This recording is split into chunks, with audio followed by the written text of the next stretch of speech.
I'm going to go ahead and call the Wyndham Southeast School District Transition Board meeting to order at 7:01 today, Monday, May 13th. And first thing on our agenda is the clerk's report and the approval of the minutes of May 2nd. I'm assuming everybody saw those minutes. They went out electronically. Is there a motion? So moved. Second. Moved and seconded. Any additions, deletions, corrections, changes we need to make those minutes? Emily? Got a communication, or the three of us received an email that Well, this is going to be a hard hearing. we have a communication when it's the right time. Okay. An email from a Guilford person with some questions. Okay, so we'll get to that. But Thanks. I was wondering about the minutes. There was, I think it was about the fifth item down, and it said, Sean moved to keep the document as is, and it was seconded by Jamie, but I don't think it identifies the document. does anybody recall exactly what that was, might have been in reference to? I think it might have been the calendar, but it doesn't, it just says It document. was probably the document that was up on the screen that Jamie had put Yeah, up there that with calendar the timeline. The document. questionnaire document? Yes, I think so. Alright. You want to add that into the minute, the official minutes? Rick? Yeah. Could we move this table in and that table in, because we can't hear down here this. Yeah, sure. Okay. Yep, I was just As trying long to, as Kim can, I can reach. as long as she can read. as long as, alright. You guys wanna? How are you able to reach each other's? No, I think we're good. There's still one more there for Jamie when she arrives. There is a chair. Okay. Yeah, yeah. Is there a chair for Lyle? Is Lyle coming? It looks like Lyle's in Vernon, so Lyle Okay. may not. And Jamie's coming, so here. Supposed to be, yes. Jamie. Okay, are we good? Hopefully. Alright. Thank So you, we Rick. have a motion and a second. We've made one correction. Any other additions, deletions, or corrections to the minutes of May 2nd? Alright. Seeing none, all in favor of approving the minutes as amended signify by saying aye. Aye. Aye. Opposed or abstentions? I abstain. Abstaining, okay. Alright, so minutes are approved. Just because I don't know about other agendas and other boards, I'm used to sort of board communication or communication that comes to board members being part of the clerk's report, so why don't the folks from Guilford share what their information they got from a Guilford resident as part of those communications? Okay. The person addressed the can you hear me? Yeah, you gotta speak up. Okay. I don't know if I should share their name because it's addressed to the three of us, but I'd like to share the sentiment Okay. of the email. Some questions and concerns and some gratitude for having the meetings on BCTV and available for folks who can't make it. A concern so the first concern is about the amendments being voted on by Australian ballot the same day that the budget is to be voted on. The concern being that there will be people who are required to be at the polls, working the polls, who will then be unable to go vote in their respective town. That's what I understand the concern to be. And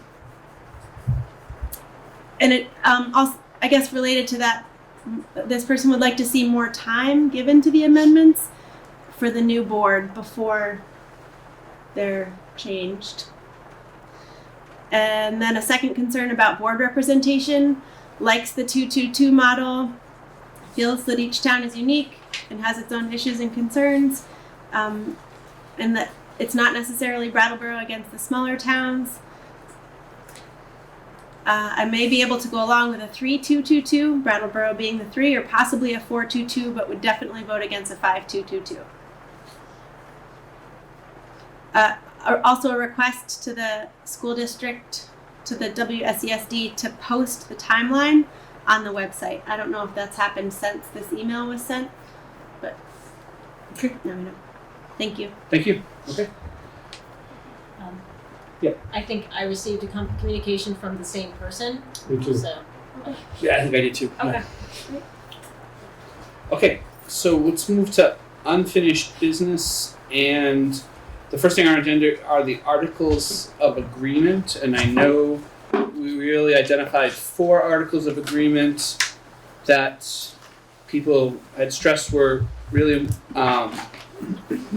the higher priorities, and those have been, we've looked at them at least once in this group, and I know that some people have had smaller group conversations about some of the edits and things like that. And just before this meeting started, Jody and Christina passed out some copies. I apologize to the folks out there, but we will try to read things as we go. So do we want to just start at the top of the document that we were given and go from there? Does that make the most sense? Starting with leadership? Yes, Rich. Just one suggestion that we, maybe we take a few minutes to at least go one at a time and read through and then think about what our questions are and not try to edit it as a group of 10. Yep. But raise questions and concerns and then ask for a final language next week that we can vote on. So, Rather than try and do all the wordsmithing right now, Mhm. focus on the issues. and so the yellow edits came out of the meeting that Dummerston tried to address, and then we took it to the Putney meeting, and the orange are the further Putney edits from that. So just to give you some provenance of color. Okay. Does somebody, maybe just because we're starting with the leadership councils and because the audience doesn't have a copy and VCTV, obviously people at home don't have a copy, does somebody want to read the I'll leadership read. council? Because you wrote it. Yes. That'd be great. Thank Okay. you. So, Leadership Council. The Unified Union District Board shall ensure community input in school board deliberations through interface with local leadership councils. The Unified District Board recognizes that no longer having individual boards in the 4 communities will diminish community members' opportunity to access the school board.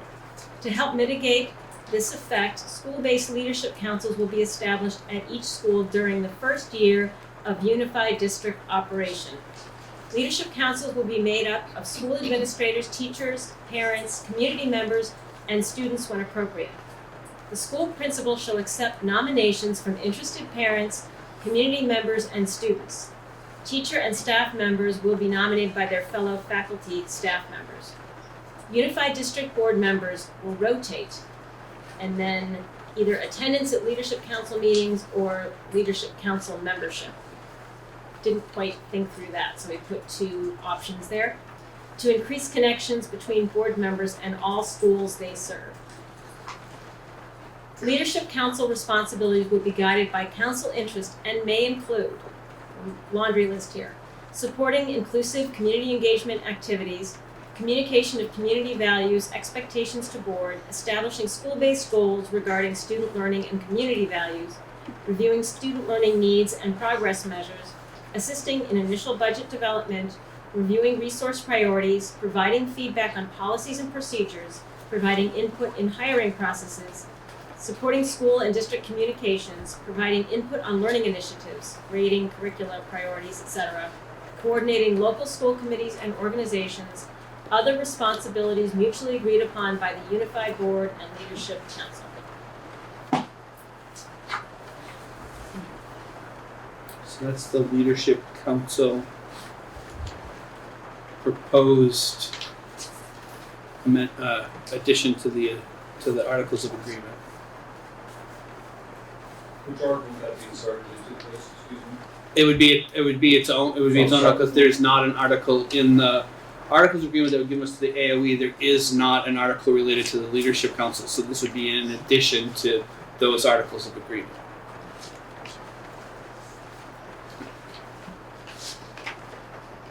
Okay. Going with David's suggestion, does someone want to read the grades to operate, which is the next? Well, I was going to actually suggest that we talk about this Oh. one. Go on. Okay. Go on. And that's not the Okay. best idea. All right. So yeah. All right. So discussion on the Leadership Council's Article of Agreement. I think Christina captured whatever everybody said at that meeting. Yes, Emily. I have a couple of questions. My first question is if we should articulate terms or how long a person might stay on such a board or body.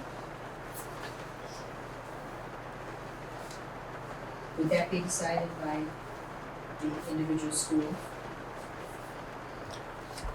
It very well could be, I think. What are some people's thoughts? So I think like the administrators won't necessarily change unless the administrators changed for the individual school, you know?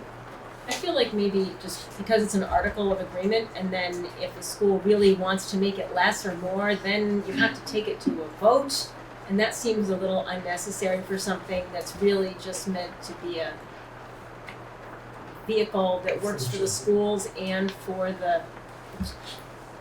That's my concern, is that I don't want to overburden, and I think that's why I put may and as agreed upon, so that there's flexibility, and because they've never existed before. Right. So That makes sense to me. It leads to my next question about how I'd like us to double check our language in our laundry list to make sure that it's still all advisory, because we don't have term limits and we don't have very clear expectations about who can serve and how long they can stay, and I want us to be really careful that we don't put administrators into a position of having communities misrepresented by just the people who speak the loudest. I'm particularly concerned with establishing school-based goals, RE student learning, and community values. I agree with the sentiment, but I want us to. That's, in my mind, that's an administrator and a superintendent's job, and it's been. If we think back to the roles of school boards, it's not to manage programs; it's to enable successful programs. And I'm worried this dips into managing programs and people. Dave? I think the part about reflecting community values is definitely the role of the school board. And I agree. yeah, I think the thinking about the people getting on or dominating and or the kinds of things that come up. I think by having the parents and community members nominate their candidates and the teachers nominate their candidates, that's somewhat the effect of that, or the likelihood is somewhat moderated, because they'll be disaffected, they'll be discontent with that. And I'm not sure, I don't know if there's anything you can do to prevent that. Yeah, good. I guess that's where my question about term limits came from. So if people are nominated and then become part of the board, is there we're letting it, at that point it becomes up to the administrators and the body to self-moderate? Well, and it says too, I mean, if I can just jump onto that, because it doesn't say that the parents or the community is nominating people, it's that people are nominating themselves. And that, because the question that I had related to this was, how many people should be on this leadership council? If 40 people from the community nominate themselves to be on the leadership council, there's nothing that says that 40 people from the community can't be on the leadership council. You know what I mean? Mm. And I don't think that would happen, but that's the other piece that related to some of the stuff that you're saying, Emily. I think that I had the question about was the number of people on the leadership council. Yeah. Just for this one that you're talking about, I think that should be up to the school to decide how many people they want on it. But going back to what Emily was talking about, establishing school-based goals, I think that's different than having the superintendent or whatever, the administration do it. I think you could put something like help establish school, because I think the school-based goals and community values needs to be presented as community values. I think if you just put something like help in front of it, it means that they're not doing the whole thing, but they're part of it. I think that's what Christina and the board, this transition board, tried to establish in the beginning, were words like that would help it come out. Unless I'm missing something, I don't see anything on here addressing confidentiality or that sort of restriction. I think that it's important that anyone being on the leadership council would have the requirement to abide by confidentiality rules.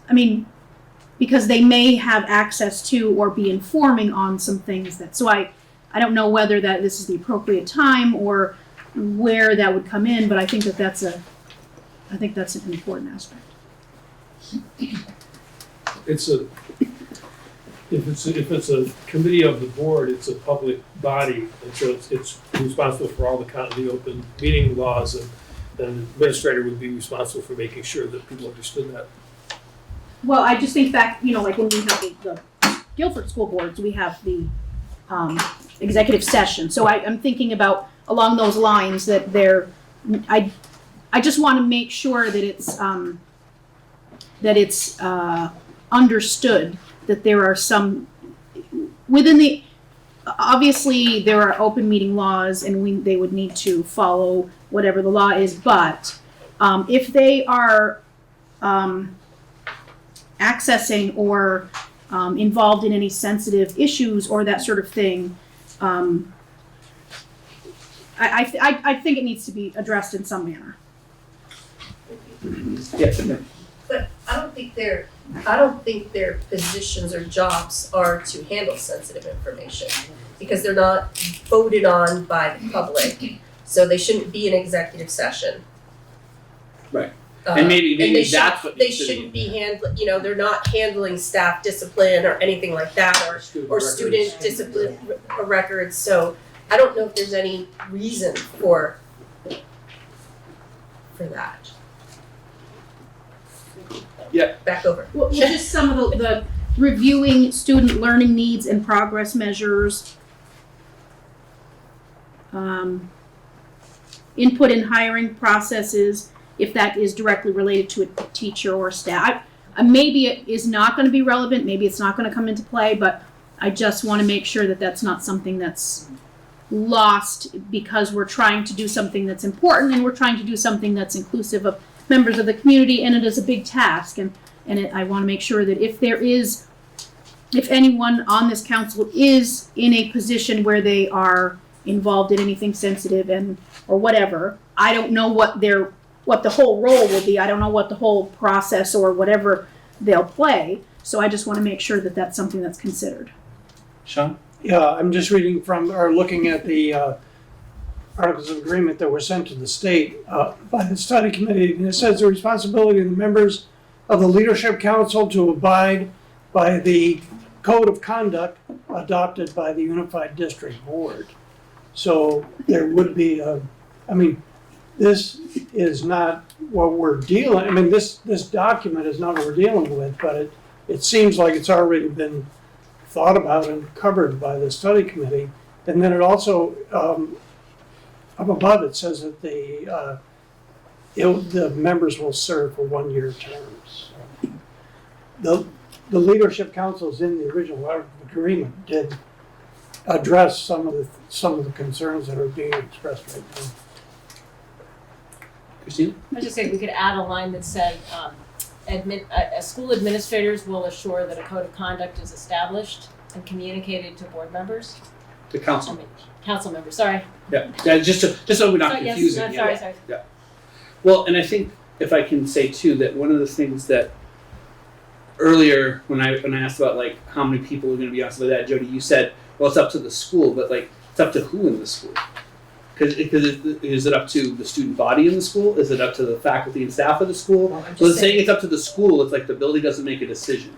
So who's? I don't think it's up to the unified board, is what I was getting at. It's up to each community as to what they want to do. Okay. Because that's different than saying the school. Emily, and then we'll cut that right there. Could we also add a line about how meetings will be, I don't know the language, but they're not a body of the board, so they don't have to automatically follow open meeting law, but could we add a line that says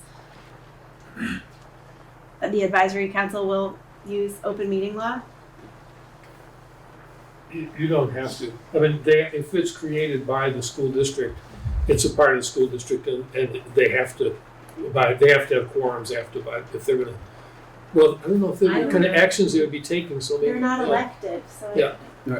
Well, we have an energy committee that's not elected, but they have to warn the meetings and they have to keep their minutes and do everything that everybody else has to do. Yeah, I mean, I think what David's getting at is I know at least in Brattleboro there's committees of the select board that they but function. they're all members of elected bodies. No, they're not. No. Oh, No, they're all appointed.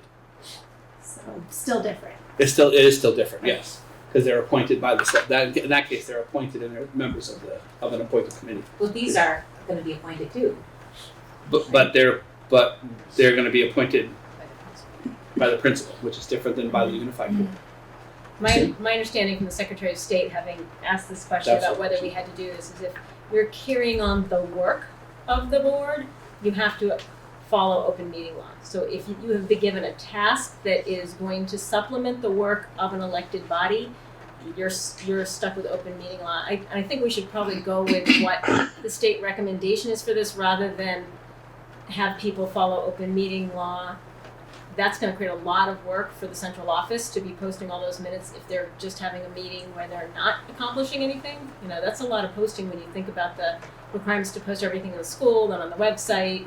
So we're going to multiply that by all those boards. So I think we should follow the applicable laws maybe for open meeting law as part of the code of conduct. So maybe I could work that into this sentence that I'm adding about the code of conduct includes all applicable laws, so it's clear to board members that they're following laws. Maybe that would cover it. I like that idea. I guess that doesn't. I maybe don't understand you, but if the point of leadership councils is to create a conduit between the community and the board, for folks who can't make the meeting or who are a little checked out but want to catch up about what the school and the school community has been talking about, I want that to be really easy for them. And so to me that means notes that are easy to find and comprehensive. I hear you, and I agree that we don't want to create busy work. Absolutely not. What's the medium or the middle ground? And Christina, just because you mentioned it, I don't know if you remember. I remember back when the study committee was doing its work and we started asking about leadership councils, there was a lot of concern from the Secretary of State around how much work you can put onto a leadership council because they're not elected to do the work. And I don't want us to put an article in front of the voters to vote for that's instantaneously going to become illegal because of what we've put into it. And I don't remember exactly what that was, what the differences were. You know what I mean? I know that was a big thing that we went back and forth with a number of times. Emily. Aren't we running this by We are going to run it by legal counsel, yes. Yeah. But I want to if we can mitigate any of that before we're paying someone's time to do it, let's do that if we can. All right. Yes. Remember to say who you are and what time you're from. Liz Adams from Putney. To address Emily's concern, you could put it in school newsletters. Liz, can you speak up a little bit, please? You could put it in school newsletters. That wouldn't necessarily get out to the whole community, but in Putney, if somebody wanted to, they could put them on Putney, that kind of thing. And I did have one more suggestion, that one of the members of the leadership council should be a person who is currently sitting on the school board but didn't run for one of the offices.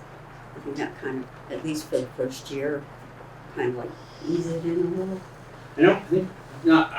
I don't disagree with the sentiment of that. I think though that we talked about it, it's like we can't force somebody to go be on a council.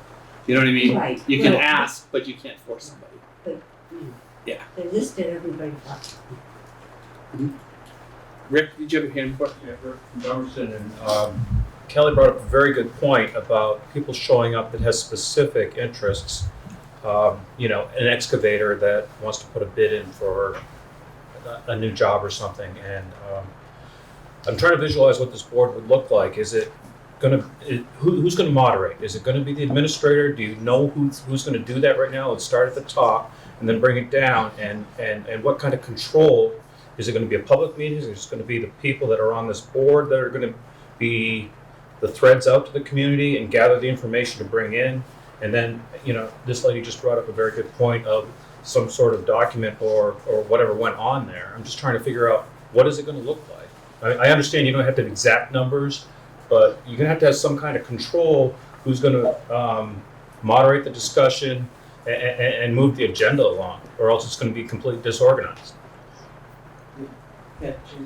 So I was looking at the work that we do on the boards and looking at what the PTO is doing at Putney Central School, and it struck me that the PTO has really gotten very active recently at Putney Central and is doing a lot of work of communicating and networking and connecting with folks, and it's a very informal group. And I don't believe, am I accurate, that the PTO does not have to be run in any particular way. And so the way that it's operating is there's just a charismatic leader who helps kind of bring people in, and people engage and identify projects in the schools, and they are a network and they talk to each other, and it works really well. And I've been concerned as I saw we just received some information at Putney Central School that needed a real look at within our, people who knew our school, who knew the teachers. We were able to sit and talk to each other about it and work some stuff out. And I was imagining what that process would have looked like if we all had to go to the unified board. And what a loss that would be of the relationships in the room who could problem solve together. And so my imagining of this, and I'm trying to clarify if that's accurate or not, is that this is going to be a body like the PTO. It's not a board anymore. It's going to be a group of people who give up their time and their energy and volunteer and talk to people in the schools, and then hope to God somebody forms a committee to do something, because there's so much work that are on so few people. So I just hope that, if I'm understanding accurately, we'll be lucky to get leadership councils. We'll be lucky to have the networks and the level of volunteerism that exists within our schools to be maintained. And I hope that we know that humans have organized themselves somewhat competently for many, many millennia to get the work done. So just a follow-up question, so hopefully you're gonna have these think tanks created. What are you gonna do with those ideas after they've been established? Who's gonna pass them on to their board? How's that transition? Yeah, Because there's somebody from the leadership council that's going to the board, there's somebody from the board that is going to leadership council meetings that would act as that conduit to bring it to the unified board. That's the I whole, didn't realize somebody would be in attendance. yeah, Yeah. there'll always be somebody in Okay, attendance. yeah. One member of the leadership council is designed to be one of the unified board members. Thanks. Yes. I actually wanted to talk about that piece of it. I noticed in your language you had an uncertainty about whether you were calling the board members attending the meetings or being a member of it. And that was something that we talked about a lot at our Brattleboro Town meeting recently, where we were discussing about the amendments, and we were kind of looking at the language that Sean brought up from the Act 46 Study Committee when they had formulated this idea. So it's not exactly the same wording, but similar. And the idea that I think that we all came to, and you guys can say if you don't agree with my memory of this, is that it would be more appropriate for the board member to just be a liaison and not really a member of the council, because of the fact that if they were rotating and we want to give each of these board members a chance to be getting to know all the different schools instead of having you're only on that one leadership council. Then they would be more there as a listener and observer. And also, as we're making these councils a body that can give recommendations to the board, if they wanted to sort of take a vote on what do we want to recommend to the board, that it could muddy the power structure there to have the board member as a voting member of this council. So for that reason, I would recommend saying that board members attend, and you mentioned rotating, I think, in your language, that a board member has to attend, but not necessarily say they have to be a member of the council. Those were the two choices then. Those were the two paths to heaven. Right, so I'm voting for the attend path. Yes, Emily. Back to an earlier question. What if we added a line that said, is the responsibility of the council to post meeting dates and share notes with their community? I had put in for your consideration, leadership councils will maintain minutes of their meetings, like our PTO does. Yeah. And post meetings for community Because I think that's better than open meeting law, because you have a deadline, you have to get it we have Tuesday meetings, it really stinks, so I don't want to put that on a council. Sounds good to me. Yeah, someone. I think this is getting too specific, but I'm curious how often we think how often these groups will gather. I can see how it would be up to the schools. I can see how it could become a burden to administrators and some people might not be interested in if they knew they had to meet every week. Is this a monthly meeting? Is this a quarterly meeting? Is it up to the schools and we leave it at that? Well, and related to that, I also had the question of, we talked a lot about how the leadership councils will send information to the unified board, but what if the unified board needs the leadership council in a particular school or a particular community to get information and do something for them? Like if the board needs to make a decision And would related to input. some, And would like input. on and it. wants input on that. Yeah, How does that go? But if it's like, but going to Emily's question, if a particular, if say the this was sitting in Oak Grove, if the Oak Grove Leadership Council decided to meet quarterly, and they just met last week, and now we need their input on making a decision, and we can't wait quarterly. How do we do that? Ask the principal to convene the group. Okay, well I think we need to say that the principal is responsible for doing that. Yeah. This is a whole new thing for everybody. Yeah. And I think it's going to take a lot of starts and stops in order to get it right. But I think, what David said, I think, the board would say, I need this information, and I think that the leadership committee would oblige and do that. I think if we put all these rules and regulations on them, you're definitely not going to have anybody running for these councils. I think we have to let them go and maybe talk to them, talk to each other, keep the communication lines open. But I think we need to play it out and let it see what's going to happen, and hopefully it'll work well. I have my doubts, but hopefully it'll work well.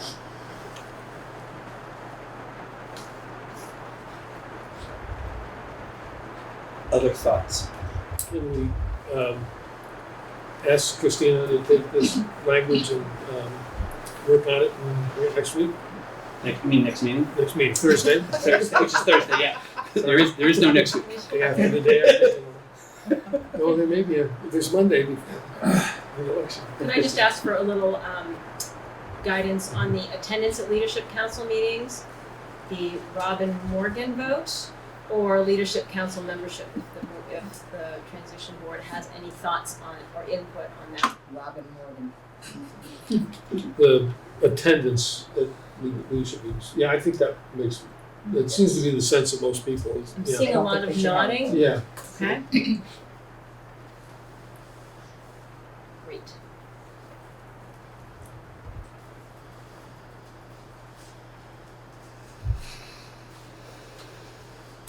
Okay, anything else? I'm still concerned about the term limits thing and the number of members in the committee, but I just want to verbalize my Yeah. concern about that. That if we just let it go, I don't know what nobody knows what that's going to look like, but I have a concern. But there could be a policy created at the supervisory district level. If it isn't working out, then once we see how things are going, there could be a policy we create as a board in the future. It doesn't have to be in the Articles of Agreement, I guess. Yeah, but this article of agreement basically gives the bulk of the power.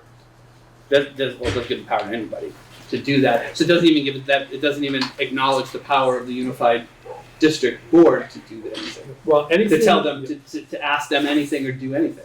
Well, anything that's in an article or that's not in an article that's voted on by the public can be changed by the board. Well, with a vote of the public, Oh, at the meeting, yeah. or at the next meeting, or at some other vote. Yeah, in the future. Did I see hands right here? Rob. I was just gonna ask, what would people's concerns be? It seems like the most obvious terms would be to follow the school year. I know that for roles that teachers have on, for instance, PTO or other sorts of within school committees, that they don't give them a commitment that is longer than one school year normally. that's not talking about the community members on it, but I'm just wondering if people would have a problem with it being 1 year, and of course they could just keep appointing the same person, like, do you wanna do it again? Sure. I have no problem with that. Tim Morris, Putney. I think I see two benefits to having a 1-year term limit, probably on an academic year. One, I think it encourages turnover in the board. So if there is someone who sort of doesn't like it or is problematic in some way, that maybe there would be turnover. And additionally, that it might just make it more attractive to people, because committing to a 2-year term is a lot for someone who's just volunteering. Yeah. So. Yeah, I agree, it's probably good. Someone who's running for my third 1-year term, I agree with that. Anything else on leadership council? Once again, Oh, sure. I'm looking at the original Articles of Agreement. Would there be a structure like a chair, a vice chair, and committee representatives? In other words, it almost seems like it doesn't really have structure, the way we have it in today. What are people's thoughts? I have to agree. I mean, I'm a little dubious that it's going to fly in every town. You know, it's an idea. It's a wonderful idea. It's something that really needs to happen. But by just putting this leadership councils in the Articles of Agreement, I think it's important. But I wonder what the unified board is going to do if it's not successful. Because something like this needs to happen. But what would you do if it wasn't successful? Reconsider. Why don't we just put a chair and a clerk? So there you have somebody that they will choose their own chair and their clerk. Yeah. And you've got somebody to take the minutes and you've got somebody to run the meeting. And Sure. leave it up to them. Yeah, and it could be anybody depending on what that body decides to do. Okay. Emily, your hand was going up I before. like that idea. Okay. Anything else on leadership councils? So Christina's made some additions to this. Do you want me to read it or no? Well, why don't we decided we're not going to vote on this till Thursday, but if you wanted to go ahead and read it so people can mull it over and think about it. We can send it out to everybody. Well, that too, but I mean, just for the public and everybody else, so people know what. So I added a chunk after Unified District Board members will rotate attendance at leadership council meetings to increase connections between board members and all schools they serve. And then the real new language is the school principal will establish a leadership council code of conduct and assure members understand applicable laws such as open meeting law and confidentiality agreements if needed. I used applicable twice. Leadership councils will maintain minutes of their meetings and post meeting dates in the community. Unless otherwise agreed upon, leadership council terms will be 1 year. Councils will decide upon a chair and a clerk for each board. One school year. One school year. Council, each council. Each council.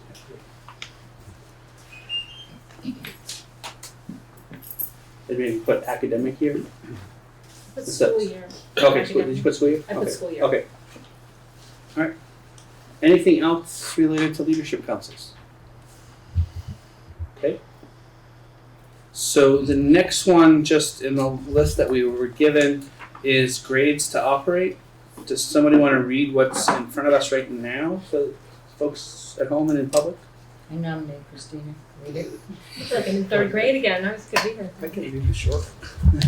For purposes of these articles, the words restructuring of grade configurations, restructuring, and any grammatical variations mean eliminating all classrooms for any grade or grades, pre-K through 12, operated at one or more schools, and requiring children in the grade or grades to attend classrooms located in a different school. This article does not apply to classroom reductions based on student population if at least one grade class per grade continues to operate. B, no structuring of grades operated will be made in the first 2 years of unified district operation. C, proposals to change grades to operate must 1, undergo 1 year of study by the Unified District Board to determine student and community impact. This study must include at least one public forum and should take place in the affected communities. And I have a question if it should be conducted in the first 6 months rather than have a forum at the end or some sort of direction. To receive community input on the proposed change in grade operation. It must be supported by the Unified District Board majority, and any grade configuration restructuring proposal should require the affirmative vote of each town affected by the grade reconfiguration proposal. C, this article cannot be changed without approval of the electorate of each member town. Thoughts? Questions? Should that last one be a D, seeing you already have a C? Oh, you're right. Good catch. You're gonna be clerk again? David? Would you explain the first in yellow in A, this article does not apply to classroom reductions based on student population if at least one class per grade continues to operate?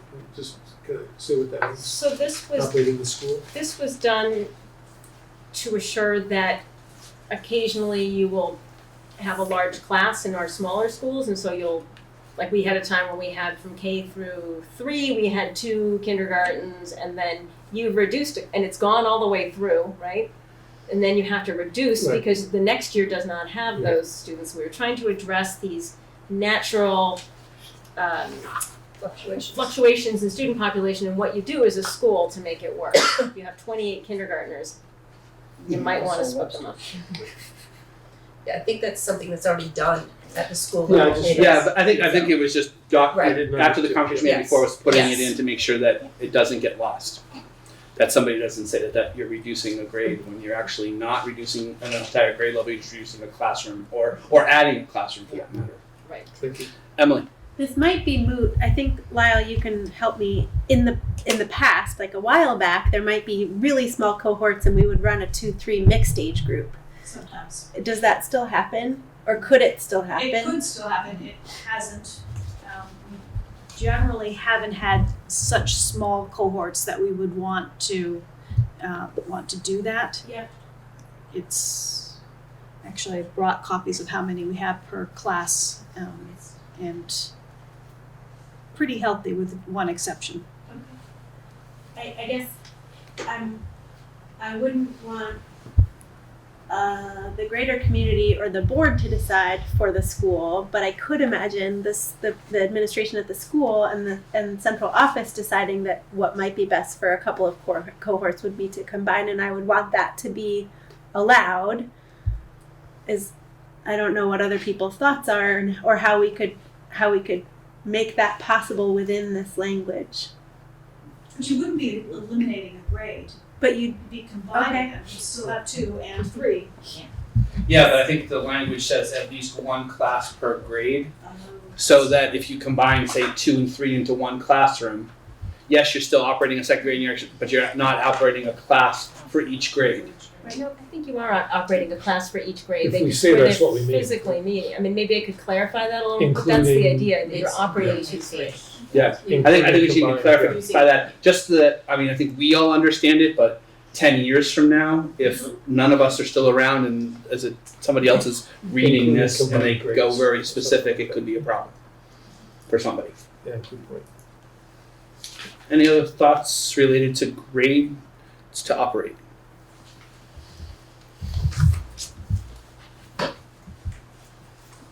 Really?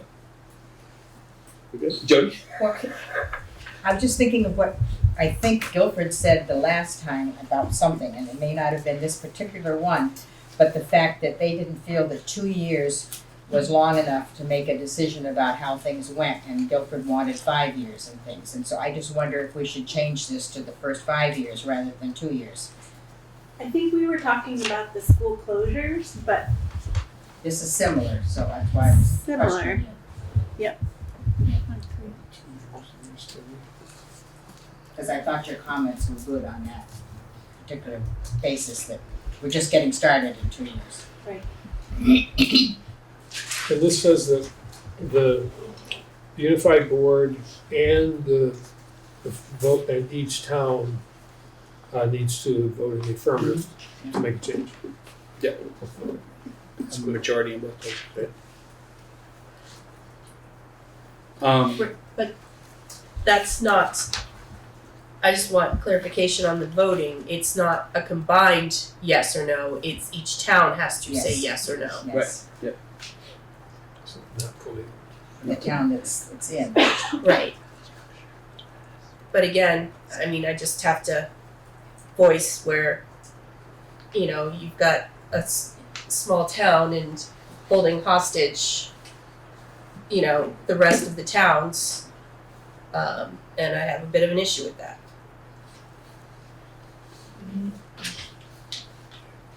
This was, this was something that, well, Kim and Christina and Sean was not so wrong too. The people on that paid attention to the study committee work took a long time to work out, and it was really difficult. And it's really, there's a lot of different philosophical questions that go into it. I think the thing that made my mind up about this being that the towns, all the towns have to approve, including the affected town, is that closing a school is not just an educational decision for a community or for a municipality. It's a part of the whole municipality. If we were all merged in a county-wide structure of all of our governances and all our taxes and all of our services and everything were that way, then it wouldn't, the town wouldn't necessarily get to have that. But I think because the towns are still the only way we're going to be tied is in terms of school districts, and the school being such an important part of the whole town, it really shouldn't be something that could be, I don't believe it's something that should be taken away by other towns. I think that if the town doesn't see the wisdom of it and wants to hold on and try other things, I think that has to be allowed. It's too much to take for one town to take from another. Thank you, David. Thank you. It's very important to the small communities to retain that community. Yeah. I completely get that. But we were talking about the grades to operate, not school closure at this point. I'm sorry. And I understand that, but when do we say enough is enough?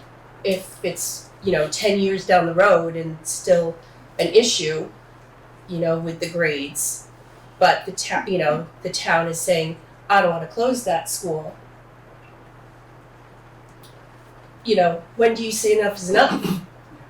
Tim Morris Putney. Maybe this is too hypothetical, but I sort of thought what would stop other communities from amending the Articles of Agreement at that point to allow for a process to close this, to change grade makeup, even if that town objects? I mean, particularly because if it's a situation where they're really holding everyone else hostage, presumably, there's sufficient, motivation in the other towns to say, yes, let's change this, even though it might harm us someday. I think, Kim, what's happening across the state right now, and what's a very possibility of happening, is that the one town, and we're in a very funny position because we have one big town and then several small ones. So many of the others are fairly equal in size. So what happens is that they are slowly stealing or closing the classes, and eventually that makes the school not what's the word? Not viable, because they're taking the kids away. And so that is a way of getting to closing the schools that I don't think should be done by one or another town.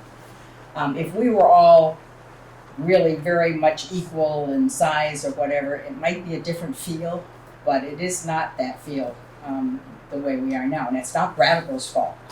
It's not our fault. It's just the way we are. So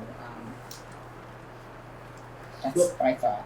As people were talking, though, my brain went to this place of there's pre-K either in or getting added to most of all four of our towns, and my thought was, what if in a given year, say, Guilford doesn't have any pre-K kids? They just don't have it. There's none, which could happen. in a given year. Nobody cooperated in that town, right? Apparently, yeah. Whatever. So if there's no pre-K all of a sudden, we wouldn't hire a pre-K teacher to be in that school because there'd be no classroom for them to go. There'd be no students for them to teach. So would that be in violation of grades to operate if there wasn't a grade? Or for instance, in say Putney, what if there was a blip that came through and there was no third graders? You had a small third grade cohort and all those third grade families all moved out, and it was 0. What would Jamie? I'm struck by the Vermont town meeting, and when people get together and they talk to each other and they problem solve together and in good faith, they really work out very difficult challenges. And so I really believe in the future of these bodies to go through that process collaboratively to figure that out. Christine? Along that vein, I can't imagine a circumstance where the town of Dummerston would say, hire a third grade teacher even if there aren't any third graders. Because then next year it would be a fourth grade teacher. Right. That money could be spent doing something. So I don't think you're eliminating a grade. I don't think you're saying you're not going to serve third graders anymore. It's a hiring decision at that point. I just wanted us to make sure that I we're like testing thought. Because it could happen. Did I see a hand out here, Robin? Yeah, I just, I think that some of these scenarios are so extreme that like it's unlikely to happen, that there's 0 from what is now like close to 20 kids to go all the way to 0 seems pretty unlikely for a year. But what if you just had a number that was less than is cost effective to have a teacher, so a classroom of like 8, and that seems like an obvious case where, like Emily was bringing up, you might just do like, okay, well, let's do a 2nd and 3rd class and then a 3rd and 4th class and have 2 combined grade classes, and then we'll work it out once that blip passes through. So some of these can be, just problem solved like what you guys are saying. But I think Kim's concern about the idea of communities feeling sort of like held hostage is not out of left field.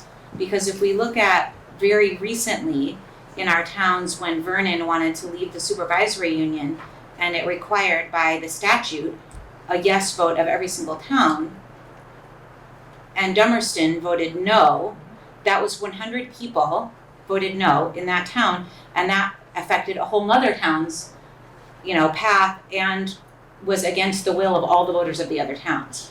So that's why I think that it's worth considering, is there a way we could put in something that would mitigate when there's a very extreme unbalance of people who want to hold on to something that is not financially working for the district? I think Tim kind of explained that, but what you just described is still the case. If after a year of being merged, one of the towns wants to leave, everybody else, all the other towns will still have to agree for them to leave that union. That law is still in place.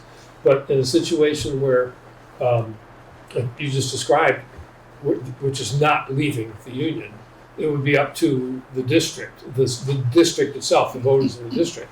So if one town, I'm not sure what the process is, 30 signatures on a petition or something, brings an article to the school district to be voted on by the community, then the community would vote on it, and that one town would be outvoted. Assuming everybody else felt that. So you're saying if someone wanted to say, let's amend this, the amendment that we're making right now, later on a community member could say, let's amend that again and say it's going to be a straight up and down vote of all the towns. Is that what you're alluding to? No, I'm saying, well, that is possible. I mean, it can be amended by any time the body can amend the rules. But not the board, but the district itself. The municipality is the easiest word to use. But no, I was talking about a specific thing like closing the school or eliminating. Wait a minute, I'm sorry. I just want to stay on the topic of grade configuration, since that's the one that we're talking about right now. Mm-hmm. Right, I just don't want to make it sound inflammatory, because I'm not looking at this as a school closing conversation, but as a grade configuration conversation. I think that sounds much scarier when people are talking about it as like, why can't we close their school? Come on, guys. You know, but this is more of like the details of which grades are offered at which schools. I guess I didn't understand the question. I answered the wrong question. Jamie? I think for a lot of the small communities, those conversations are the same conversations, and the reason that they're the same is because grade configurations can lead to the closure of schools. So it feels like a similar conversation, if not the same. Okay. Emily? My experience as a Guilford community member, though, was the opposite. Moving our middle schoolers made it possible for us to grow our early ed programming. So I don't know if that's the sentiment of all the the small people and all the. It sounds like it might be yours or Putney's. Is there anything else that we want to add to grades to operate? I know that in section C, Christina sort of had a question as to some language there related to, it's kind of in the orange and goes over, but Jane? Only that we state here that we will undergo a 1-year study, question mark, about being conducted in the first 6 months. That's what I was talking about, yeah. But we do not reflect back what will be done with that study. So I think if I'm reading this accurately, we need to say that that study will be brought back to, how that study will be brought back to the body in an amount of time that would allow folks to make an educated decision prior to voting. Yeah, Kim. I don't know if we needed to answer Jamie's first, or Okay. I had a different question. Oh, okay, sorry. Does anybody have an answer for Jamie's question? That's a good question. What's the study for? To study the impact. So,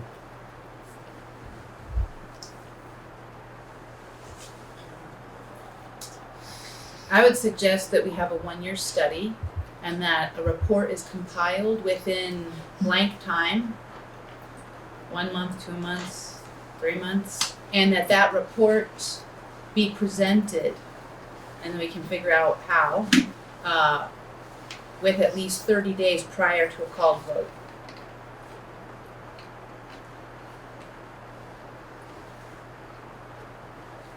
Thoughts? 30 days prior to warning a vote. So there's a month before the warning, another month after.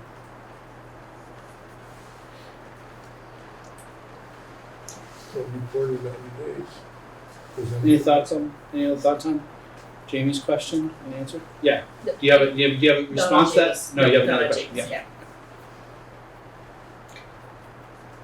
David, you had a word that you wanted to put in there that sounded good. Me? Yeah, you said No, kind of a study, and you said a Oh, it's a study of the community impact. That's it. That's already in community there. impact. Yeah. Okay. Yeah. That's a Student. Hmm? Student and community impact. Yep. That's in there. Okay. So with that, Kim? My question is D. The article cannot be changed without approval of the electorate of each member town. Does that mean each town has to vote yes to change it? Because then all of our discussion that we brought up with This Tim, article. it's moot. I think that's what it meant to be. Well, it's, And you could also say that the article cannot be changed without the approval of the town that this is happening in. that's different than the approval of the elected member of each member town. Each member town. Mm-hmm. Is that language from the state articles? The state articles had those, yes, they had the language. I mean, the language about The default how articles. the amendment may be changed. Yes, they had default articles had, this one can be changed. It was at the very end of the default articles, so it was very hard to go back and figure out what they were saying. But I don't think we can change that part of it. That the part that says how can the amendment be changed by what was in the state's one, if they said this has to only be changed by the agreement of each town, then I think that's how it has to remain. Is that legally speaking true? I think that those can be changed if each town says they can be changed. Does that make sense? But let me look for the language because it's The only thing where every town has to vote affirmative is to leave. I think the rest of the votes are coming in. I don't know. No. Let me Well, then see. we need to be very specific in I this wording. have color coded default articles. All There's a list that those- can't be amended. Each The list town, that can like be. grade restructuring is each town. Grades operated, it's each town vote. That's part of the default article. Look at page 12. I'm on page 12 is the, So I this is color how, coded mine, so I, this is what it says. page 11. So, see, they don't refer to each one, but so the grade configuration is on, the grade configuration is Articles 2 and 3. And it says on page 12, the substance of the following articles can be amended only if approved by the voters of each town. And then it lists Articles 2 and 3. And that means each and every town has to approve. Is that correct? There's three choices. The board, there's three options, three paths to heaven in this case. The board, some of the articles the board can change. There was only one. I think it's the name of the thing. The other set is just a commingled vote. And the third set is each town has to approve. So that seems like then we couldn't change that. If the state's saying these articles can only be changed by the vote of each town, then we couldn't change that about the article. I think that's, I'm not a lawyer and I'm not gonna answer that question, but it sounds to me like that would be It's true. getting that very somebody- meta, but Yeah. just trying to understand this. Based on my LA law training, that seems like what they're saying, yes. So in that case, it wouldn't be possible to do the thing that Tim said. And have a later amendment that said, we can just make this a mingled vote or whatever. That depends on what they say about that article later. And they do say something. I think you can change those if all voters of each town say you can change them. But that's a different article. Hold on. And maybe this is something for Thursday. It seems unlikely to be a solution to this because if the problem was that one town was voting in a way that all the other towns didn't like, then they're not gonna vote to give up their power to say that. So even if there was a possibility of changing it with approval of each town, that doesn't seem like it would be helpful in this scenario.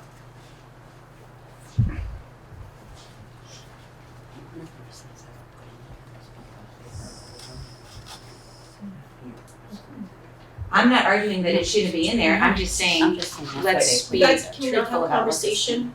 Like, go in the body, if you need to say something, we need to say it for everybody to hear. Christine? So I just want to clarify that it does say that the ability to amend can be changed if each of the towns approve that ability to amend. Each of the towns. So you So- can change any of these things, but each town has to approve them. So if one town says no, then we can't change it, Right. just to be clear. And those are the default articles you're reading, Christine? That's the default. Well, yeah.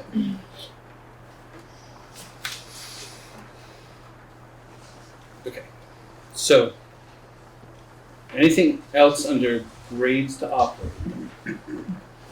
Shall I read my added new sentences? Yes. So the question about mixed grades and whether those would apply, I add that the sentence for the last sentence of point A, for the purposes of this article, mixed grade classrooms will be considered operating classrooms. And then for the study, undergo 1 year of study.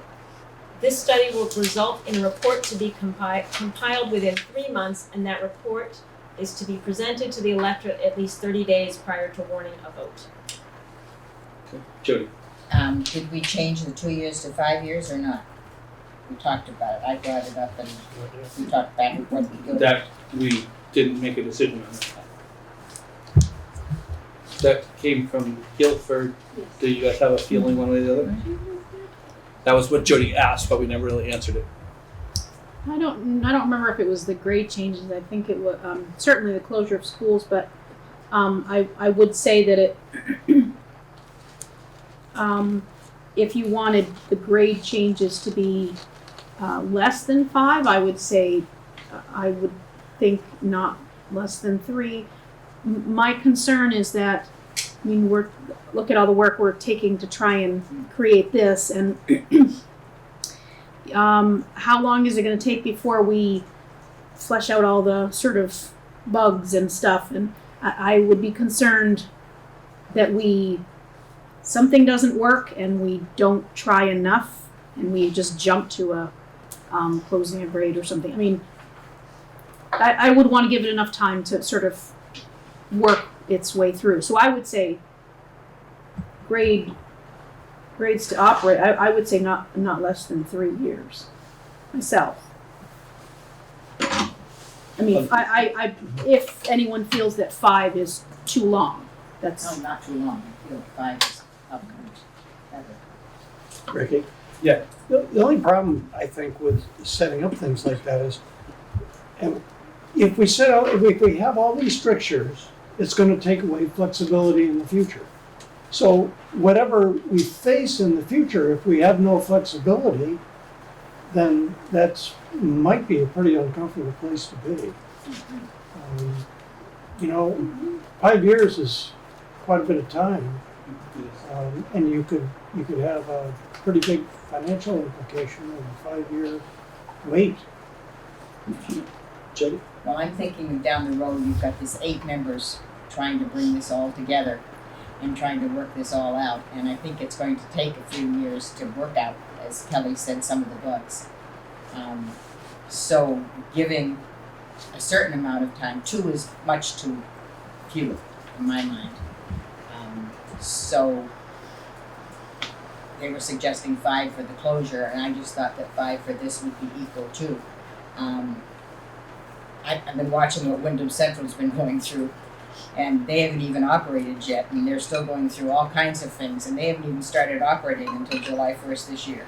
So I can just imagine what 8 members doing what 28 members have done over the past, and trying to go to all the, I don't know how you're even going to go, 8 members are going to go to all the leadership councils, even balancing them out. It's going to be hard.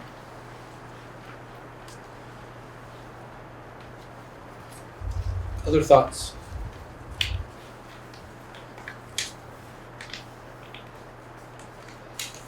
Christina?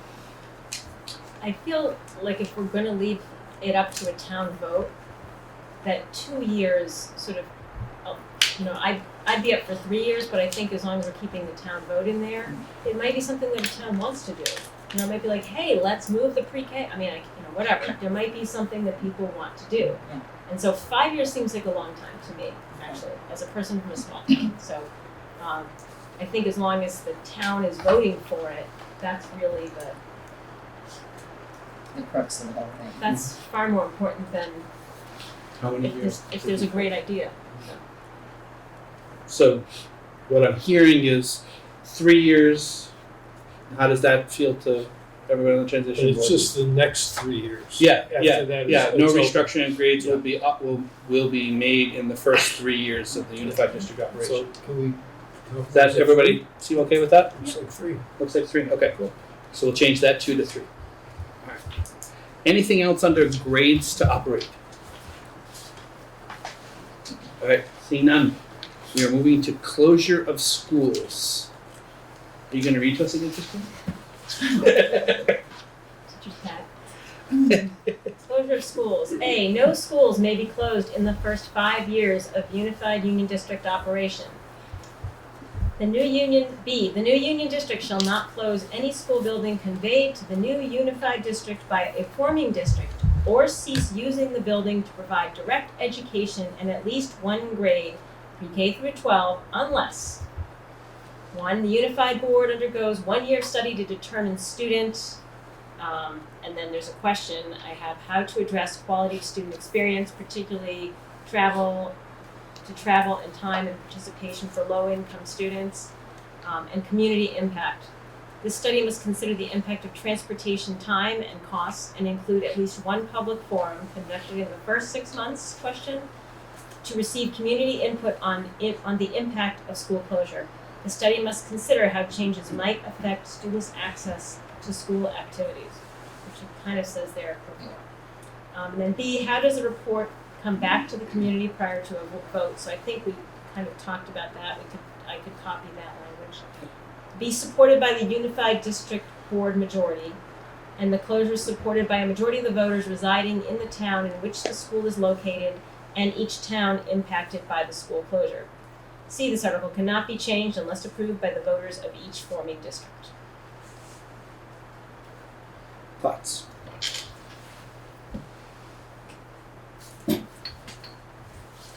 Each forming, Yes, Joe. the each forming district, this language is different from the previous one, correct? This article cannot be changed without approval of the electorate of each member town. Is that intentional? Should probably be the same. Elected of each member town. I think that.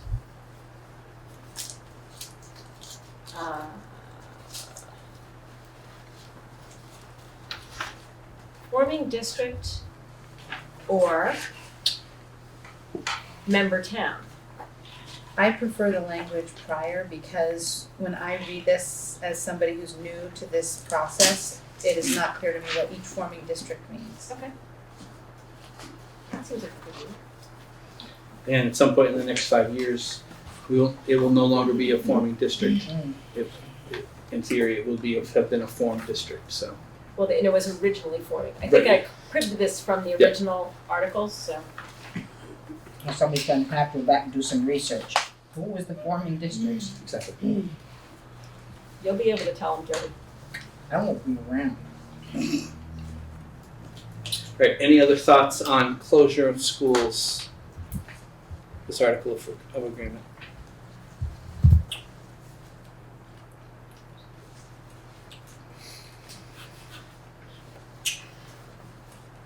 Christine? So I have that orange sort of question and about how,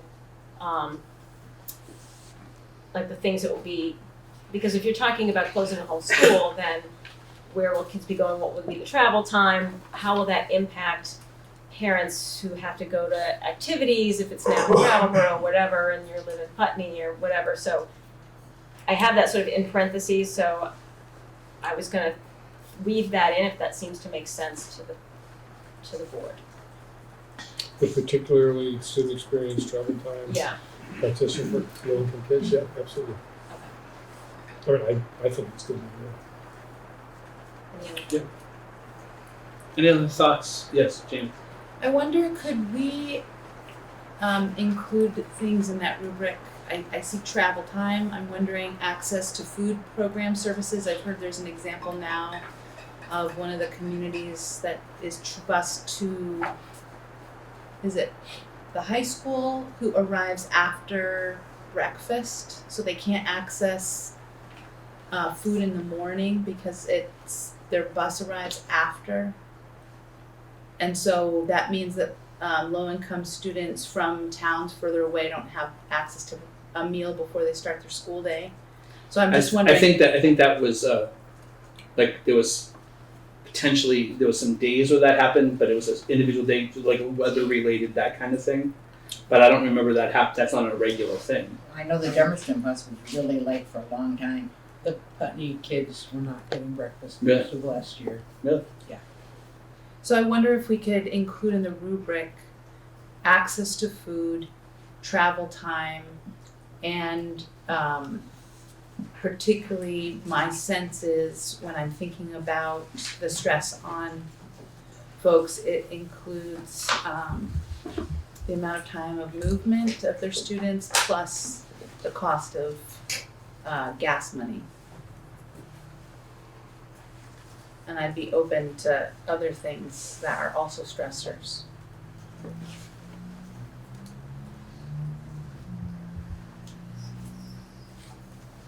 Yeah, after school activities is a big one. Sports and theater and things like that.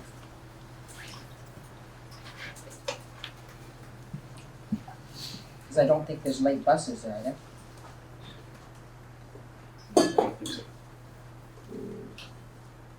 But I do think by calling that out, it would, sorry. Good. I do think by calling that out, that could be an option that would make it work for a community. Like, no, we're gonna run a late bus, and we're gonna, address this. So I think by really thinking about how moving children out of a community and increasing travel time, how that impacts all our students, especially low-income families, for accessing. You can have all these great after-school programs, but if there's nobody to pick you up, you can't access them. So.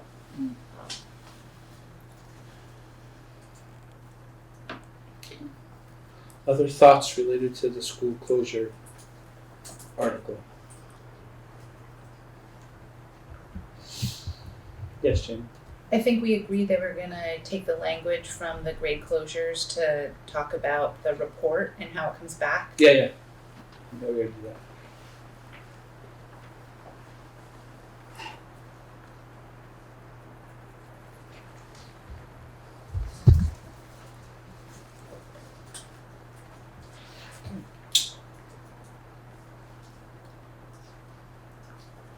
Christina's still wordsmithing, so I'm not going to trying to get these thoughts into something cohesive. So, if there's other thoughts related to this, while that work's happening.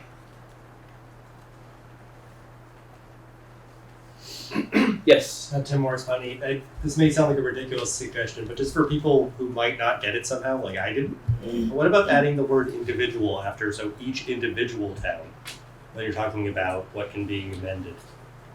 Add the articles. That last sentence, just because each town can be a little confusing as to whether you're talking about commingling or not. And if you say each individual town, then it's abundantly clear you're talking about. Or maybe So it's get not rid of the word abundantly clear. member, because right now it says each member town, so instead of each member town, each individual town?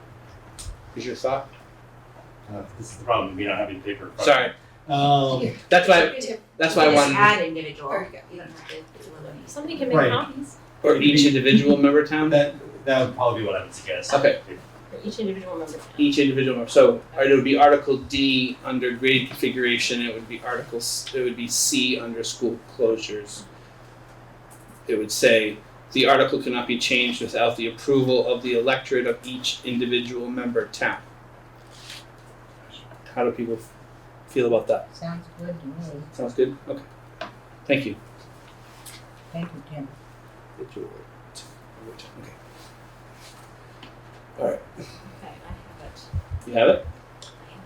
I have Excellent. it. Okay. All right. Do you want to share our changes to school closures? Sure, so under B, I will read the new language. The Unified District Board undergoes 1 year of study to determine student impact on the quality of student experiences, particularly regarding travel time and costs, and impact on food program participation. Get rid of the and, that's too many ands. Impact on food program participation and student extracurricular activity participation for low-income students, as well as community impact. It's a lot. Maybe I'll turn that into 2 sentences, but those are the thoughts anyway. This study must consider, the study must include at least 1 public forum and be conducted in the first 6 months to receive community impact on the impact of school closure. This study resulted in a report to be compiled within 3 months, and this report will be presented to the electorate at least 30 days prior to warning a vote to change to close a school.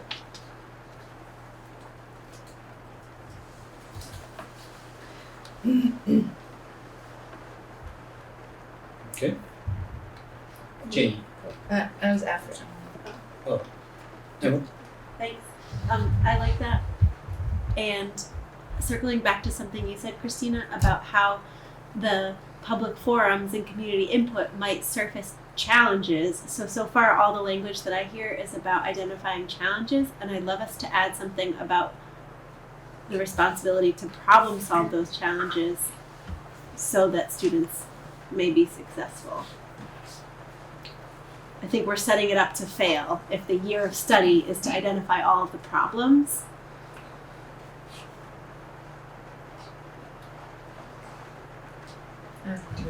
You okay? Do you have some thoughts around language for that? I'd love to hear people's ideas. Okay. I wonder if, I mean, it seems like in the process of deciding to close the school, if a problem is identified, there's going to be a conversation about how big a problem is it? Is it soluble, or is it, is it really intractable? And so I'm not sure. I think it could be. I think if kind of. Yeah, go ahead. I agree that probably before this happens, there's already been a conversation and there's momentum to close. What if we added something about the responsibility of the board to address student needs in the new configuration or something? I think that's that list of like access to food programs and access. Maybe I'm just reading it wrong, but I think the idea is that we don't decide not to close because we don't have access to food programs. We figure out how to get kids access to food programs if the majority have decided that it's time to close, right? So you're saying if there's a way to solve the problem, we solve the problem before we close the school. Is that what you're saying? I'm saying if we have to close the school, we also have to address all of those things. Make sure it makes a difference, that it solves the problems. Right. Right. Is that understood? I think so. I think so. Okay. Yeah, I think so too. Yeah. Could you just read that whole section again, of what she's talking about with the studying impact? And then some Student following impact on the sentences. quality of student experiences, particularly regarding travel time and costs, impact on food program participation and student extracurricular activity participation for especially for low income students might be a way to make sure that we're considering that. The impact on the community will also be considered. So I wonder if you could just add in a few words at the end of that to address what Emily's saying. Just say like, and possible ways to mitigate those impacts. So that the Before the the study schools, well, yeah. includes solution seeking rather than just problem identifying. I mean, like having a late bus or something like that for one thing and having some other things. Right, or whatever the problem was. Well, so the closure is the last resort. Right. The other things are tried before we close, before the school gets closed. But no, she's talking about No. what if we close, what will the impact be on our students? Isn't that what you're writing about? It's not about what are the impacts now. It's about what would the impacts be if the school were closed. Isn't that what it is? Right, the study would be, okay, the kids are gonna be on the bus for half an hour more, it's gonna be, they're gonna We're have to looking leave at like, early. if we're sending these kids to BAMS, what is that gonna look like and what are the problems that may come up from that, right? That's what the sentence is describing. The unintended, like, that we understand the consequences, that they aren't unintended, and that we find ways to mitigate, that we understand them before we close it, I mean. Right, and so I think Emily's just saying, what if we could include in that conversation some proposals of, we know this is gonna make the travel time longer, so here's a way we thought of to deal with that, or isn't that what you're kind of saying? That is what I'm saying. To be a little more blunt, I think our list implies, and maybe this is fair, that most of us wouldn't want to close a school. I agree, and if we got to a point in the future, because we can't know the future, and we did want to close a school, we want to head into that with an open mind. So we're identifying the challenges and we're identifying the solutions that work with the closure of the school. I didn't say that the right way. I like what Robin said, and I would like us to add it.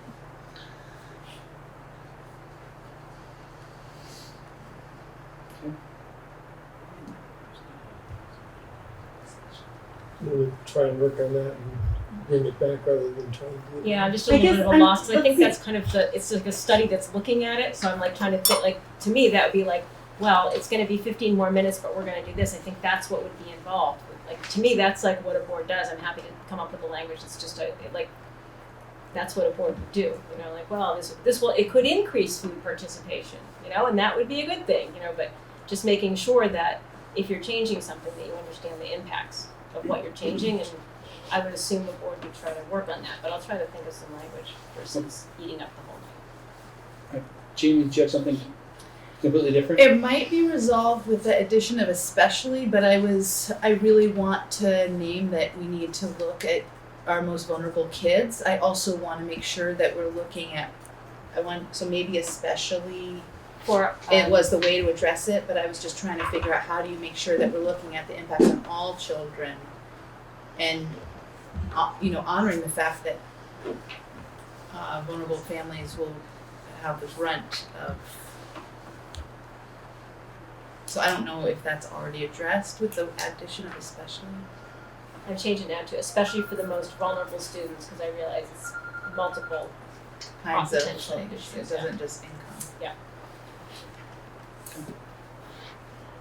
Right, so we'll see some cleaned up language on Thursday. Yep. All right. So the last one of our articles of agreement that we have talked about and we want to continue to talk about is representation. So, and what was handed out earlier this evening, I'll save Christina reading. How's that sound? Is that the original articles were, which was 4 from Brattleboro, 2 at large, and 1 each from Dummerston, Guilford, and Putney. That was from the study committee's articles of agreements. The default articles were 2 at large representatives from each of the forming district, I think it's supposed to be district towns. And the current proposal, or one we discussed last time, was for Brattleboro is 5 from Brattleboro, 2 from each of the other towns, with a 6 being 6 total, so it would be a total of 11. And I know that, were you able to get some answers to questions related to that? I sent the check. But I have no answers. He cashed the check, or it's It's in the warrants. already. I mean, it's quick. So I have not heard from him. But no answers to those questions. There's discussion related to representation. I know that there's a lot of feelings all over the place related to representation. What are people's, I know we still have, all of this is going to have to go through some sort of legal check anyway, but what are people's thoughts related to representation?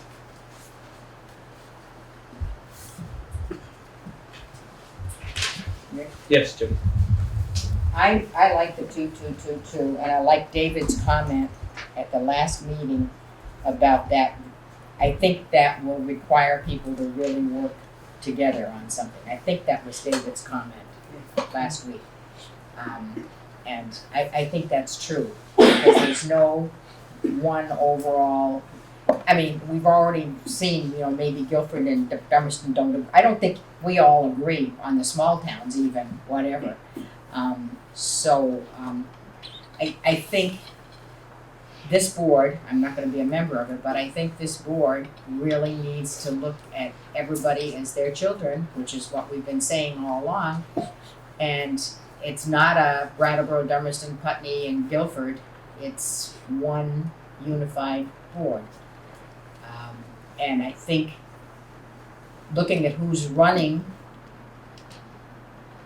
for the board, I think they really all feel that way about the students.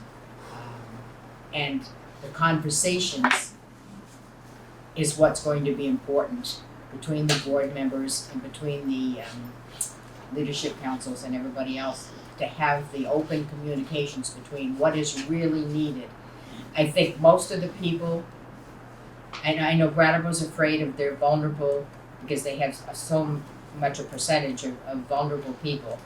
And I think I, for one, and my Dummerston board, for the board, really understands the problems that Brattleboro's gonna go through, and I don't think they're about to take away from Brattleboro's money. Because those kids are all going to grow up and go through the high school together. They're all gonna be one community up there. So those are my thoughts on it anyway. Kelly? So I wanted to say that I had spoken to a couple of people in the community from a couple different towns, and I wanted to acknowledge the concerns that had been expressed from Kim had mentioned, and I think David had mentioned from some of the Browborough town residents about the proportional representation. And what was communicated to me was that Brattleboro has the potential, every time there's a vote, they have more voters. So their proportional representation will be seen, in the number of Brattleboro voters who go to the, they will, I don't see that Brattleboro won't be represented in the votes and the decisions, and aside from the fact that I have faith that all the members who are elected to the board will have the best interest of all the kids in mind. But I see that Brattleboro will be represented through will have a larger voting block. So. Other thoughts? Yeah, David. I think I hardly ever make up my mind on anything until I have to vote, and I still think that there's a lot of positive things in 222. I also I really have heard from a lot of people that it's an issue, and I worry about the impact of that issue. Even though what you just said is absolutely true, it's sort of like the final strength is in those numbers at the polls, but it's symbolic for people as well. And there's a difference between being represented and voting. And I think that, I don't know if Lyle has heard back from the attorney about whether 522 or not, but I think that, I don't think that there's a representative model that we're going to be able to come up with other than the ones that have already been invented and nobody liked them, that's going to be legal. And if we wanted to change the actual number of people on the board, then the votes would have to be divided up by a representative. If we don't stay with 222 and elect everybody everywhere, we would have to do a break. You'd get one, you'd all get one, and I'd get 4 or 5 or whatever, that kind of thing, or whoever else is here. And so I think that, well, that's all I'm going to say. The voters are going to, this whatever we decide is going to be either there won't be anything about it, and somebody will bring it up from the floor, or there will be something about it, and it'll get voted up or down. So I'll let more people talk. Christina? I just don't believe you can do amendments to articles from the floor. I keep thinking that, but then I keep looking at this thing and it says, well, go on to the next person. Okay, fine. I just want to make sure that we're all. Did you have something else, or was that? No, I just wanted to clarify that. Other thoughts, Kim? And I recognize the fact that the smaller towns want to have their protection. I just think looking at what we've discussed so far, there's protection for the smaller towns to keep your schools. There's protection to, keep the grades. 2 from each town. There's no protection for Brattleboro on this whatsoever. Nothing. I mean, it's all focused on the smaller towns. Not whatsoever in terms of Brattleboro. Kelly? I would say that it does protect Brattleboro. You have three elementary schools. I mean, you close one from Guilford or Dummerston or Putney. Ours is out, but you have 3 schools that you have to be concerned about. So I would say that it does protect. Any one of your schools could be closed and consolidated or whatever, and I would say that it does protect your schools. Rightly so. I mean, I agree it's important to. And so I think it does provide protection to Brattleboro. I saw Jamie. I just wanted to echo that because I was looking at the numbers of the elementary schools and they were very different, and I was thinking about, to me, that was a protection for every single one of the 9 schools. I didn't see that as a towns versus I saw a very disparate number of enrollment in different schools and within Brattleboro. I had wanted to make my statement about, so I can wait until we finish that thread of thought. Emma? And then, I echo that. okay. Robin? Okay, first of all, I would just like to bring up the idea about there's a reason that the board is not 8 people at large from any of the 4 towns, whoever gets the most votes. There's a reason that it mandates a certain number of people living in each town. And that reason is because even though all of the board members are charged with looking out for the health and well-being of all of the schools, it's assumed that the people who live in the town have the most intimate knowledge of the needs of their own town. So while I intend, if I'm elected, to, look the best that I can about how I can support the needs of all of the schools, I would never presume to say that I know those needs just as well as anyone from those towns. And so the idea that our choice to have only 2 people from Brattleboro on this board representing 2/3 of the students in the district seems like a real disservice to those students.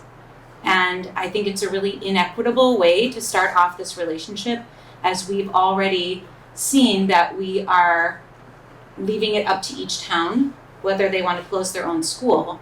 So I don't really understand why people wouldn't want the people of Brattleboro to have a more proportional representation of the people who really know the town and the kids and the schools. When you say that our votes will control everything because we have the most people, that really depends on who's running. When I look at the ballot, I don't really have the chance to choose who is going to be on this board from Guilford or Dummerston. I don't have a choice there. There's one person running or there's none. And in Brattleboro, we have 5 people who want to serve on this board, but we only get 2 to actually be on it. So I don't really feel like the at-large voting really solves this wholly. And I also just want to name the fact that there is economic inequity here. And if we are saying that the people with a lower socioeconomic average status only deserve 1 board member for every 6,000 residents of the town, but the people from the towns with the higher socioeconomic status deserve to have 1 representative on their board for every about 1,000-ish people from the town, we are starting off with a great inequity on this board, and that is in direct opposition to the work that our board in Brattleboro has been trying to do, both for our town schools and as a leader for the whole SU. So to me, it's really problematic, and I just want that to be part of the conversation. Kelly? I acknowledge your comments, but I would say if you go to any of the towns in this forming district, you will find the economics of, across the board. Guilford is not full of wealthy people. I don't know about Putney or Dummerston, and I did grow up in Brattleboro, so I have some idea of Brattleboro's sort of economic situations. But you will find across the board. And so Brattleboro may be a bigger town. They may have more of certain populations, but I would say that if you looked into each individual town, the pockets that you see in Brattleboro, you may see smaller pockets in the smaller towns, but you're going to find most of those pockets. We are not so different. Brattleboro is a bigger town, and they do have some other larger town things they deal with, but there are a lot of things, economic, social, a lot of things that the towns have in common.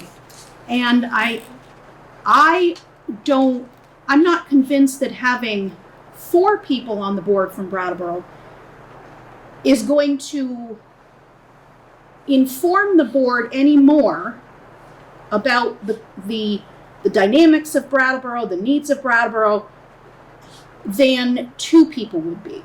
Especially if we're going to have this leadership councils around, and if we are able to make them successful, and they're informing the board and assisting the board. I'm not convinced that having more than the two from Brattleboro will be that advantageous. I think we have to balance there's already trust issues. There's already concerns, and I think we have to balance that. And I know that, okay, so I live in Guilford. I'm concerned about the town of Guilford, but I have an interest in having the other towns be successful as well, because those kids are going to go to school with the Guilford kids. They're going to be the ones at the bank. They're going to be the ones at the grocery store. I'm going to be interacting with them. My family, my friends, we're all going to be interacting with them. So I would say that if anyone is running, is elected, has anything to do with it, I cannot see that they may not know everything about Brattleboro, but they have an interest in making it better. So that's what I would say. David? I don't think what you said affects or in any way contradicts what Robin said, because the two people that are going to be on the board from Guilford, you probably would be able to name every single low income or every single homeless child in your buildings. We couldn't do that if we had 10 school board members. It's a completely different quality of problem. I agree that there's poverty and there's homelessness and there are plenty of struggles in all the communities, but it's not just numbers. It's a different quality of what happens. You don't have a homeless shelter. You don't have you do have a food bank, but you don't have people sleeping in tents in your parks. And maybe you do, but you don't have dozens of them. And you don't have to have the public works people going around and cleaning up after them. It's a different dimension of problem. And I think but you all, the point you made about trust, I think, is what kind of symbolic efforts and what kind of symbolic statements are we going to make to show that we really are going to work together and we really are not going to be trying to hammer each other. And I think when we get to the budget cutting, the budget parts, I've got a series of really specific recommendations, none of which cut any programs in any schools. And I think then we'll see, what kind of support there is, because we are in a very different fiscal situation. As well, I've said many times, our tax rate is anywhere from 30 to 80 cents higher than the surrounding towns year after year after year. And this particular budget, and we're not on it yet, so I'll wait, but it's going to require us to raise more than $600,000 more than we did last year, because of the 5+ cent increase from what we moved, based on the numbers we have from what we paid last year. Nobody else is facing anything like that. It's a qualitative difference in Brattleboro because of the difference in size. Jamie?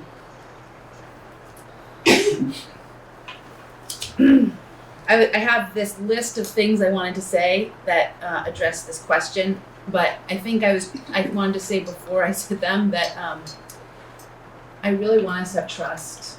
I really want us to look at ways to humanize each other and each other's experience and listen to each other's differences. And I keep trying to remind myself when I get emotional about some of these things that every single one of us is here for the kids in our community and our communities. And I'm like, okay, let's start there. So,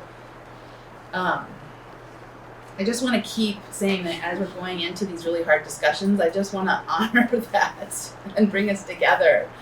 Just whatever we can do to do that.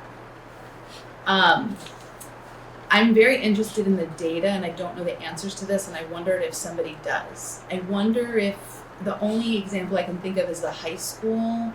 When there's a high school budget, the numbers of folks who show up and vote from each of the towns that are impacted. So do we have vote totals for elections on that? Oh, I know. Are To we answer still your talking question, about the representation? No, the people from the public who vote. Who come to vote. But I mean, are we still on this? Yeah.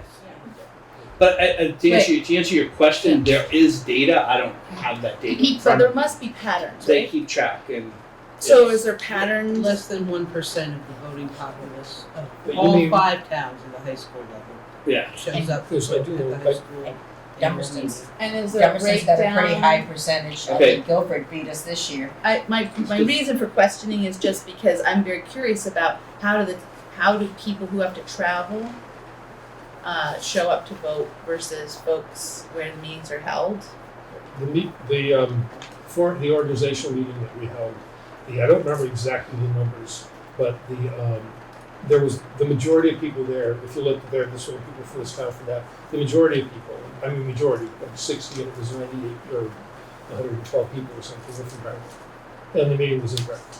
But that's one example. That's not Right. data. So I guess I was just curious what the data sets show after meeting after meeting Yeah, after we meeting. have to get. So the reason I'm curious about that is because a couple of years ago we lost our recycling containers in Putney, and so now every time I want to go and have that service, that was something I used every week.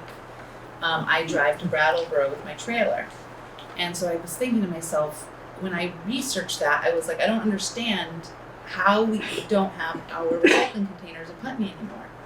And so I was at the town meeting and heard the conversation and realized that it was a vote of the majority in Brattleboro that made the decision because it had an impact on Brattleboro, and that even that that was a decision that was made for all the towns from Brattleboro, is my understanding.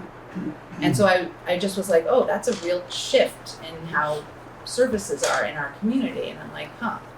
And so the other thing that was coming up for me is this question of how do we who shows up. The point you made, Kelly, to me was a really critical one of 7,000, what were the numbers, 7,800 voters to a combined voting population of 4,500 or something of all the towns. And you know, to me, there are a couple of ways in the United States that we've dealt with these questions. One is the United States Senate model, where there's equal representation from each of the states, and the other is the U.S. House of Representatives model, which is equal representation. So I'm sitting here looking at different ways that different bodies are addressing that, and really recognizing that here we're about to dissolve our individual school boards and sending 2 people from our whole region. So that is another piece that's really striking me, that the United States as a model has looked at answering that by having equal representation in the United States Senate. And then I guess the last piece for me that I was trying to understand, and I've heard somebody said it, maybe it was you, Robin, I cannot remember, but there was an articulation that the towns would take all of their 2 plus 2 plus 2, and it would be 6, and they would be able to outvote Brattleboro's 5, or if we did the 5, 2, 2, and 2 model. And I was thinking about the assumptions that the towns, like these small towns, all think the same or behave the same. And I've seen examples throughout this process of that not being the case. And I think Emily's very clearly points out repeatedly that my opinions are not the opinions necessarily that she holds. And so I think it's really critical to think about the fact that there can be 7 and 4, there can be 9 and whatever, you know, it's just like there can be all different configurations. And so I think that's a challenge that we have ahead of us. I also want to end with one last thought, in that I'm not clear why we're having 2, 2, 2, and 2, and why we're not having 3, 3, 3, and 3. I mean, it's just like we have so much work to do. You guys have so much freaking work to do, and it's a little bit unfair on you. That's the AOE. That's what they put on us. But we can change it. I mean, I would suggest, I would just make a recommendation that we look at a model that does not put a $50 billion budget of 4 towns and 9 schools on 8 people. Because the piece, and this is my last thing for people who are getting antsy and being like, shut up. Then my last thing is something that Julie Forsythe said at one of our Putney Central School meetings when we asked the public to come. She goes, you know, I think you guys are going to figure out education. I'm not worried about our kids. I think our kids are going to be great. What I am worried about is the loss of democracy. And what we've got at our fingertips right now is the fact that you're not going to be able to know those 9 schools, and that you are going to be dependent on the administration versus how I read our mandate as school board members, which was to create a vision, to know our schools, and to give policy by which the administration operates. And so it seems like a flip-flop is about to occur that I can't quite get my head around, and that democratic process and knowing one school is about to be the loser. Kim? I was actually just mentioned something with Jamie that I don't think 8 people are enough people on this board to handle the 10 schools, because there's EES and also all the pre-K providers for Brattleboro that we have neglected to mention multiple And times. we'll probably pick up some private providers in the towns too. Did I see your hand? No, that's good.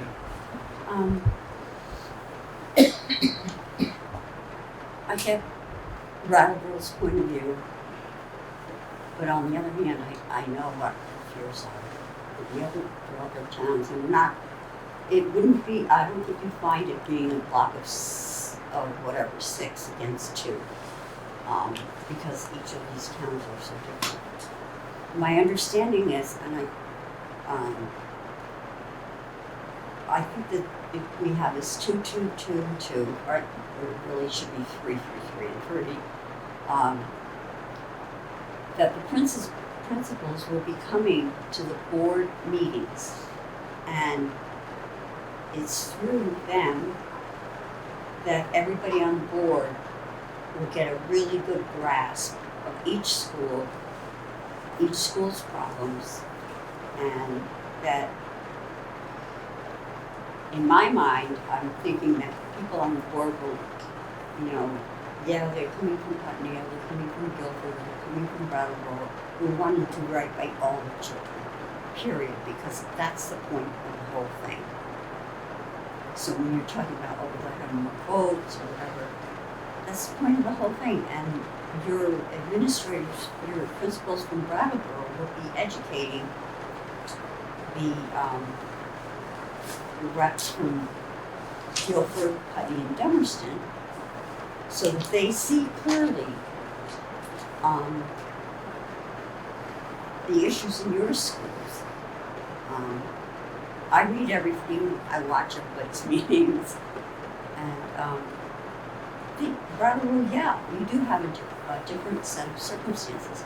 We all have pockets of poverty. Some towns have, Putney has, I guess, the next highest rate of poverty. But proportionately, I'm not sure how that, in Brattleboro, I'm not sure how that, percentage of the total population of Brattleboro is in poverty to the total number of people in Brattleboro. How that would stack up percentage-wise against like another town. But I think that it's going to be on the principals to be educating the entire elected board so that there is an understanding of what the different issues that different towns are facing. Robin? I really hope that is the case, Liz, but I know that in our school district, as a merged district already, we represent 4 schools, and hearing from those 4 administrators and dealing with our other issues takes up the whole meeting already. So I don't feel like it's very likely that we are going to be able to get the deep understanding at our board meetings from the 10 administrators of the district. And also I just wanted to address Kelly because I feel like maybe I misspoke before, but I was not trying to in any way suggest that all of the concerns that Brattleboro has about students who are experiencing poverty are not also relevant for the other towns. I know that all of our towns are economically diverse. My point is that if you do look at the statistics of free and reduced lunch or the median income for all of these towns, that Brattleboro lies a little bit lower than the others. So there is an issue of economic inequality in saying that that town that is at the bottom of the totem pole economically also is going to be underrepresented on the board. And additionally, our schools and our town are much more racially diverse than the other towns. And so we are representing the needs of those populations as well. Our Brattleboro Town elementary schools are around 20% students of color. And so that's something we've been putting a lot of intentionality around in Brattleboro on our board meetings about how do we make our schools more equitable for those kids. And so that's the kind of stuff that I really feel like Brattleboro board members can bring that priority to the table and be like, guys, let's talk about this. It's gonna help all the kids in the district, but it might not be something that other people from other towns would have thought of bringing up as a concern. I mean, and I just want to say real quick, I want to echo what Kim said before about the fact that my biggest thing about wanting to change the makeup of the new elected board is because to get more people on the board, just because the numbers aren't there. But also, I want to say too that if you count the time that I was on the study committee, I've been sort of at this Act 46 thing since 2015, and this is the only topic I have ever heard about from more than one person in the entire community of Brattleboro. Out of all the topics we dealt with for the 2+ years on the Act 46 study committee, to be honest, this was the only topic I heard from. Seriously, nobody, other people were like, they said, we elected you, we trust you to make good decisions for our kids, for our community, but we can't lose representation. I'm sorry to dominate the conversation. I just remembered one more thing that I meant to add to my comment before. I think that you're right, Jamie, when you said that we need to look at different ways of representation. And the House and the Senate in the US are two good examples, neither of which model is being proposed here. So this, to me, seems like a compromise between those two.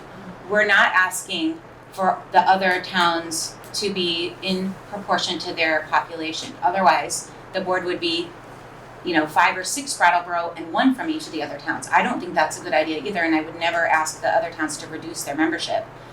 But if you look at the US Senate as an example, that's a perfect example of the will of the minority being enacted against the majority because of the fact that the representation is not proportional. So I don't know if that's where we want to build ourselves after. Tim? 2 points. Hopefully I managed to remember both of them. I think I've already forgotten one of them. I do actually think that Brattleboro voters have a lot of say in who represents the individual towns, not just Brattleboro. Simply in that they could potentially recruit a write-in candidate if they didn't like their options. If they said, I don't like the people who are running from Putney, let's say, why not select someone that you like more, who you think might take Brattleboro's concerns into more consideration. I remember my second thought. My second thought is, I keep hearing talk about Brattleboro wants to ensure they have representation. I don't know that there's anything that really guarantees that anyone on this new board will actually represent everyone. And when you talk about more representation, what I hear is, we want people who represent Brattleboro's concerns from Brattleboro. And certainly I get that having people there who will have more understanding on an individual basis of what's going on in Brattleboro and Brattleboro's specific concerns, there's a lot of value to that.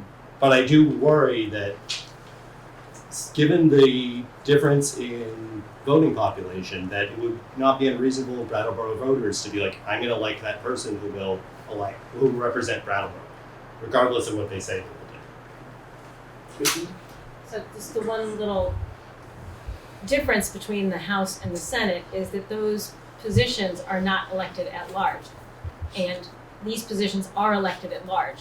So if we're gonna have a representative model, which we looked at before, it was only a House model that was given to us in our original articles. So the at-large model is not the Senate model because each town doesn't vote on 2 representatives. The whole at-large does, so it's really not a good, that was always my beef with the original study committee articles was like, wait a minute, you created the House, that's not a great body all the time. And you don't have a Senate to work out things for it that the small towns have an equivalent voice, so. But that's why I think this is a good compromise, to have slightly more people on Brattleboro than the other towns, but still, we are still vastly underrepresented, even in a 5-2-2-2. we're still having less board members per person in the town. Emma? Someone mentioned early ed services. I think we do have to go back to the leadership councils to make sure we're including the early ed services and the career center. Yep. So, and thinking about all of those leadership council bodies makes me inclined to, I mean, this was the sentiment of the Guilford board before, but that we go to at least a 3-2-2 or a 4-2-2 or even a 5-2-2. I wonder at this point if we should just get check in with everybody, and we know that we can't make a decision tonight because we have to hear back from council. I think we've talked about it for a while. I think we have sort of a proposal on the floor to kind of table this. We're still waiting to hear from council, have people think about it, talk about it with other people. I'd love to hear what people, if people are willing, I'd love to hear where folks are at. Or if people don't feel ready to share. I thought we were gonna go back to our boards, no? Oh, okay. When you said check in, that's what I thought you meant, was to check in with our community. I meant check in at this table. We have to decide on Thursday what we're recommending, I think. Yep. To the election. To go to the election, board. yep. Right. Jody? I want to say something that Robin said that it's kind of been bugging me. You said Brattleboro was the leader in the SU. And I don't want to think that's true because all the towns have their own pluses and their own minuses, and we feel that we're all leading in whatever. I didn't say that, Jody. I think you misheard me. I was talking about on one specific issue. Yeah, well, I've had to go back and look at the tape, but that's the way it struck me. Is Okay, that that's not how I feel. So and if I said good. it that way, it was a I mistake. didn't think you would feel that way, but I just want to say that we may go different directions, we may do different things, but I don't think anybody's a leader in this group. David. Justin. I just wanted to respond. I believe what I heard Robin say was in terms of diversity and our students of color. That's what she was talking about. We're kind of, what the steps that we're taking, we're kind of leading with what we're trying and attempting to do for our students of color. The comment So that's I heard what she was was for that. So I think that's Anyway. what she was talking about. But it did, if that came across to me, I'm sorry, but that's how it came across. Okay, well, that wasn't my And intention. as well. Alright. Yeah. David? Yeah, to go back to the representation thing, we can do, just without legal opinion, we can vote on a structure we want to have. What we will have to do if we do that, and it's not equal and at large, is that we'll have to give a proportional number of votes to those people. So if we said 3 people from Guilford and you each have a third of a vote, that's what we would wind up having to do. We don't have to consult lawyers. We know that's how that works. I didn't. We can, if we decided, for instance, 5-3-3-3, Yeah. then the votes would not be 5 for Brattleboro and 9 for the other towns. We would have to, if we don't go 2-2-2-2 at large commingled, then we have to use a proportional number. So Brattleboro would get a number of votes, and then the other towns would get. I don't No? think that's No? the case. No, I'm not sure that we can't, that we Okay, then couldn't we do change need that opinion. 2-2-2-2 to maybe a 3-2-2-2. We haven't gotten that opinion yet.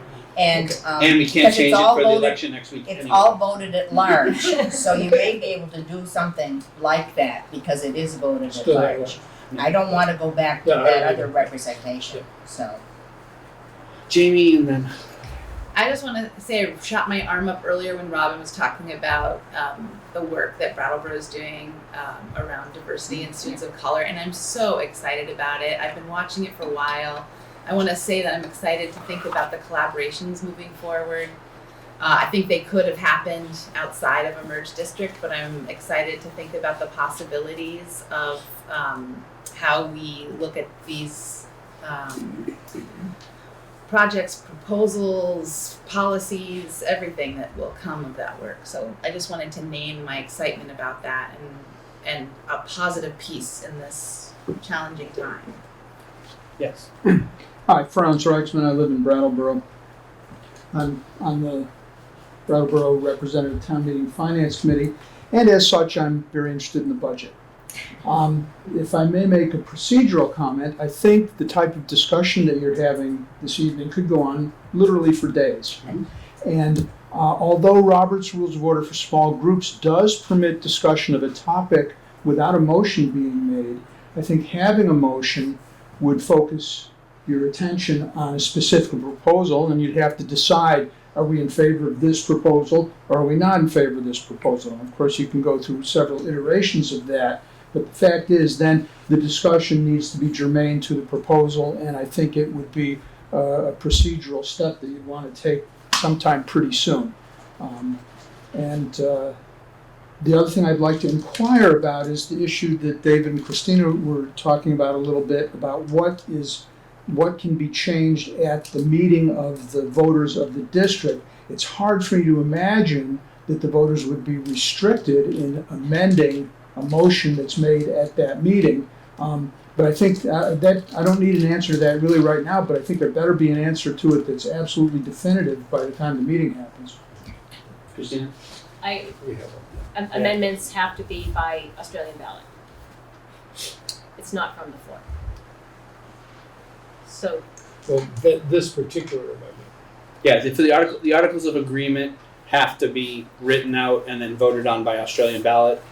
The budget discussion, that can be had, and amendments to the budget discussion So can be the made from articles of agreement will not be voted on at all at the district meetings? No, they will be voted on by Australian ballot in the Okay, individual that's towns. It's the same day, correct? Yeah. Except there was That's a enough. discussion about whether that's gonna be possible or not. Right.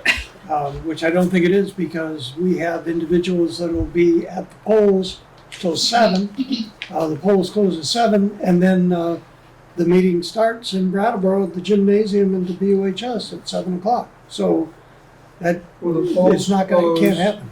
On which day? Same day. Yeah, guys.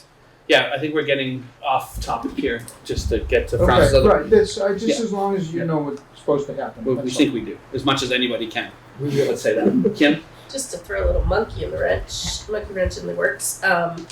What happens if, because we're voting on each individual Mhm. article, what happens if a couple are voted down and say the representation? What happens then? It stays with the default. It goes with the default articles, yeah. So, I think just so that, because it's now 10 after 9, we've been here for over 2 hours, and we still have a couple of other things to touch on for tonight. My suggestion is going to be, because we're coming back together at Thursday night, that we talk to whoever we feel like we need to talk to about representation stuff. Christina is working on language on the other 3 articles of agreement, and then as a transitional board, we will come to a decision about what goes via Australian ballot to folks in June on these 4 articles of agreement. We'll just make that decision and we'll vote on that on Thursday. Is that clear? Does that make sense to everybody? Does that sound clear? Jody? There's some discussion throughout the state of putting that vote off, and I don't know whether it's something that we need to do or not, because we're still in court, headed to the Supreme Court. And I don't know what I think, and not to interrupt you, but I'm not disagreeing with you about the fact that it's still in court and it's going forward, but one of our first transitional board meetings, I think you were the one who brought up the fact that we shouldn't wait on this. We should decide what the articles of agreement are and get them to the voters before the new I board remember gets saying that, but So- a lot has happened, and there is something at the end of these articles that you might want to look at, which says the passage of these articles of agreement is in no way intended to be a ratification of or legitimization of the legislature's delegation of its powers through Act 46, nor an affirmation of the legality of any action or inaction on the part of the agency of ed or the state board of ed. The creation and passage of these articles of agreement is intended solely as an act of compliance with the language of 46 and the directions given by the state of Vermont. And that's something that's kind of come down legally to us, that perhaps, we attach to anything that we do, in case the court does vote against the Board of Education. So we ought to think about something like that too. So is everybody good with us moving on to the next item on our agenda for tonight? I thought we were adjourning. No, we still have other things on our agenda that we need to get to. Oh, That's why I I was didn't bring my trying pillow. to move along. All right, let's take a 5-minute pause while Rich changes his battery. Anybody needs to the bathroom, and then we will come back to discuss unfinished item B, which is the merged budget, the discussion. We'll come back to that. Okay? Does anyone have a pass?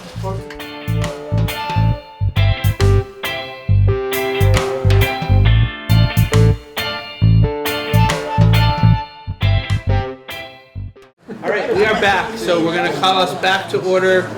It's 9:18. So the next thing on our unfinished business was proposed FY20 merged budget.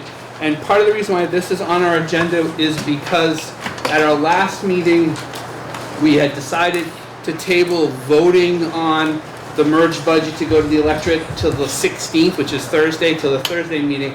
But there was some questions that people around the table had, specifically around cost savings that may or may not come from the merged budget and related to capital campaigns or capital projects and specific budget items related to that. So Frank has done that work to give us that information so that we can make an informed vote on Thursday.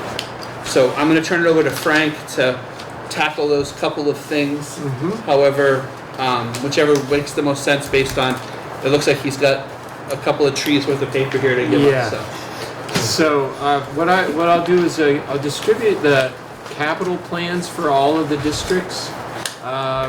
So you have your own capital plan, but you don't have everybody else's, or unless you went online and you looked at it. So I just want to make sure everybody has everything that they may need. So I'm going to pass 2 documents to everyone. Take one of each, one legal and one of the regular 8.5 by 11. And because of the late hour, I don't think you want me to really get into the details of it. But I do want to mention what it reflects. So the legal size document is the BUHS 5-year plan. The Finance Committee and the board has reviewed this. It's in the annual report, and it's also on the website. And then the 8.5 by 11 document, that's a stapled copy of all of the districts, the elementary district capital plan. Okay, so for example, again on the smaller document, the first 5 pages are the Brattleboro Town School District's capital plan that was reviewed a couple of times over the budget development process, and the most recent you see up on the upper right hand on that document was December 19, 2018, reviewed with the school board. So for some of the towns like Dummerston, you'll see a capital plan was really just my notes of a school board meeting that was specifically a discussion. And, you know, certainly folks might want to update this if there's something that's been discussed since my meeting notes there. So, you know, Guilford, just again, a project was committed to, and it was really the focal point of their capital plan, which is a heating retrofit. And now we have some current projects that are moving forward. I don't believe Dummerston and Guilford plans were specifically published in the town reports, but the Brattleboro Town Capital Plan and the Putney School District Capital Plan and the Brattleboro Union Capital Plan were all in annual reports. So this will give you a chance to just sort of review what some of the reserves are, and I think we've discussed before, default articles of agreement call for these reserves to be carried forward into the new merged entity. So, unless I hear otherwise, I would assume that when we create the new entity, these funds will roll into the new entity, but they will be dedicated for these purposes that have been deliberated over by school boards over quite a period of time. Related to cost savings, the other topic, all I could offer is going back to comments that were considered during the study committee development process, because I'm not making any assumptions on behalf of the boards relative to what you might do as a merged governance entity. I'm sure those discussions are going to come up. So all I've done is I've essentially reviewed what the study committee said as a group, and as you may recall, in the report to the Secretary of Education, basically said we thought there could be as much as $100,000 in savings on the immediate level associated with three things. One was a single audit versus multiple audits. The second item was one school board versus the 5 school boards. And a third item was some of the professional fees, as there's some redundancy in some of the professional fees. So I've revisited those assumptions, and I think they all continue to hold true. So if you wanted to make those reductions, I think it's possible. However, I would mention that since boards have deliberated about the budgets for fiscal year 20, as you have traditionally, I understand Putney's got a 28 student, is it 3rd grade, that now you're considering the second grade need for an additional teacher. We approved an additional teacher. Yeah. So those kind of developments that is what happens with budgets when you plan 12 to 18 months in advance of the time period. So I'm just suggesting that you're going to have variances, from this plan, and if you just look for the cost savings without anticipating the additional costs, such as the one that has just come to my attention, then we're not going to balance the budget. Maybe one other point of reference is $100,000 in this $50 million budget is about 0.3% on the tax rate.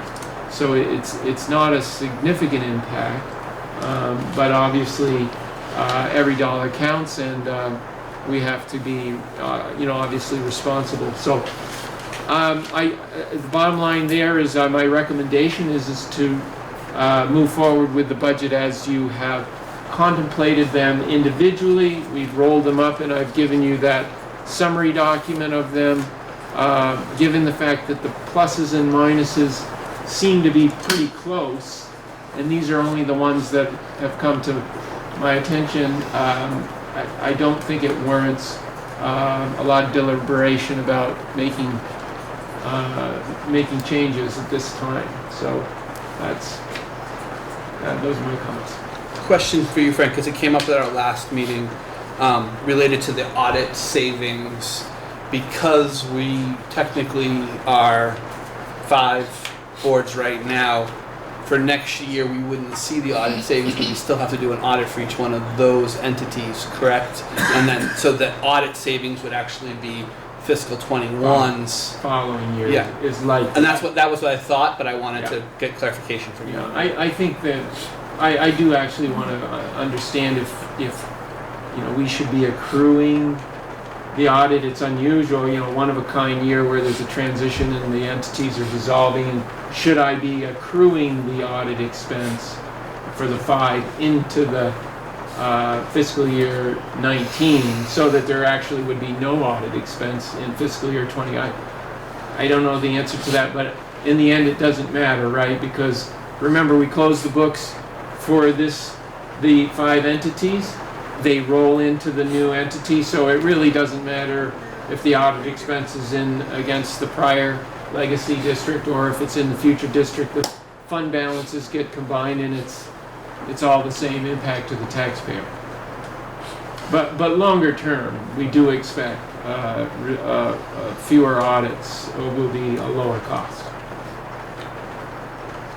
Are there any questions for Frank related to, I mean, there's a lot of information in the capital plans he handed out as far as to us to ingest, but that information is there, and then related to other things. Jody? You didn't find any administration savings. I was hoping that there would be some administrative savings. Not with the transition. The transition is going to require a lot more work, one-of-a-kind type of work. And I actually did want to go over another document, if we could, that would speak to that. Yes, more paper. And I think it seems to be germane to several of the other topics that were just discussed. Oh, let me keep this.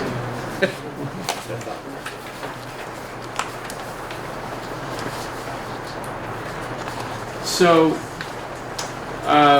again, because of the late hour, I did want to just keep you apprised of what's required of the central office based on the Agency of Ed's directive to superintendents that are in this status that we are in. Just a couple of highlights of this 5-page report. Maybe the first is on page 2. This is a document prepared by the Agency of Education, basically helping us manage this one-of-a-kind process that none of us have done before. That first bold in what to expect, June 30th, I just want to draw your attention to the fact that the AOE is telling us, you see the second sentence, will no longer be able to issue payment or receive payment to the former districts. As you know, the state now essentially funds 95% of our operations. And they're telling us as of June 30th, the current districts will no longer be receiving any funds. July 1st, they're saying, administration, you better have an entity that is operational and able to do business with the IRS, the state tax department, the Agency of Education, and so on. So we are working as fast as we can to comply with this requirement, and it doesn't appear to be negotiable. This is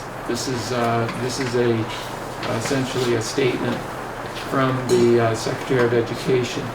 So that sort of sets the tone, and without being redundant to what you can see at a glance here, you can see that this is sort of the beginning of a very long list of to-dos. And they are all high stakes for our employees. There are specific directives here that say we need to terminate all employees from their current employment as of July 1st and re-enroll them in the various both state and negotiated agreement benefit programs. So we are well underway in that process.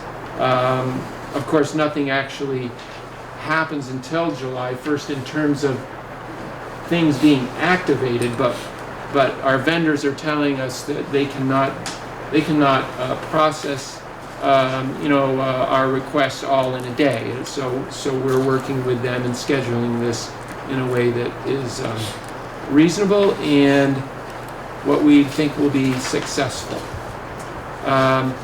Banking, we addressed that on the April 24 meeting where you did authorize the banking resolution, so we've moved forward with that. And actually, I just met with the bankers today to sort of get through a lot of the details. The accounting software is an enormous amount of work for us in setting up the new entity and then consolidating all of the employees, all of the account numbers into the new entity. So we've got that vendor working with us and helping us map out each component of HR, accounts payable, banking, and the general ledger. Another component of that, as you see on page 3, is toward the bottom. At the same time, we're changing the chart of accounts. So that in itself typically is a very significant job, but we're doing that in the middle of all of these other changes. So that's requiring a great deal of work, but we're making good progress. The rest of these things are basically in general all related to setting up a new entity and operationalizing systems so that our employees can be paid, our vendors know who they're doing business with, and public education can continue in the region on July 1st. Questions? Jamie? I don't see information about the transfer of the buildings from the towns to the merged district. There's nothing for us to do. There's just like 2 sentences in the statutes that say when the district is operational, the assets transfer. So there is no deeds or there is no other process that So there's nothing affects physical that. that has to happen? No. Why do they say you have to sell your school buildings for $1? There is no directive to do that. That can be initiated by individual districts, but I believe that had to occur. There was a date in when that had to occur. I think it was back in November. If a district wanted to initiate a sale, and Putney did that, with their forest, their town forest. That's why there was a sense of urgency back No, I know. 3-4 months ago. This is Yeah. the school. We're talking about a school building for a dog. Yeah, that's not part of this. There is no default article or law that says that must happen. But if an individual board wants to initiate that, that's a separate I thought process. that was automatic in the law, that that's what happened. I thought it was only if the school was to be closed, then they would sell this building to the town for $1. No, it would go to the town for $1 if you guys didn't use it, but we're supposed to sell it for $1 to the district. So the AOE's making Yeah, this up let's as they go along. we can figure it out. We can clarify that on Thursday. It's just there's a lot of bantering, maybes out there. We don't know. Jamie. With this aggressive timeline, are you concerned about a burden that puts on you for unreasonable hours that you're expected to work?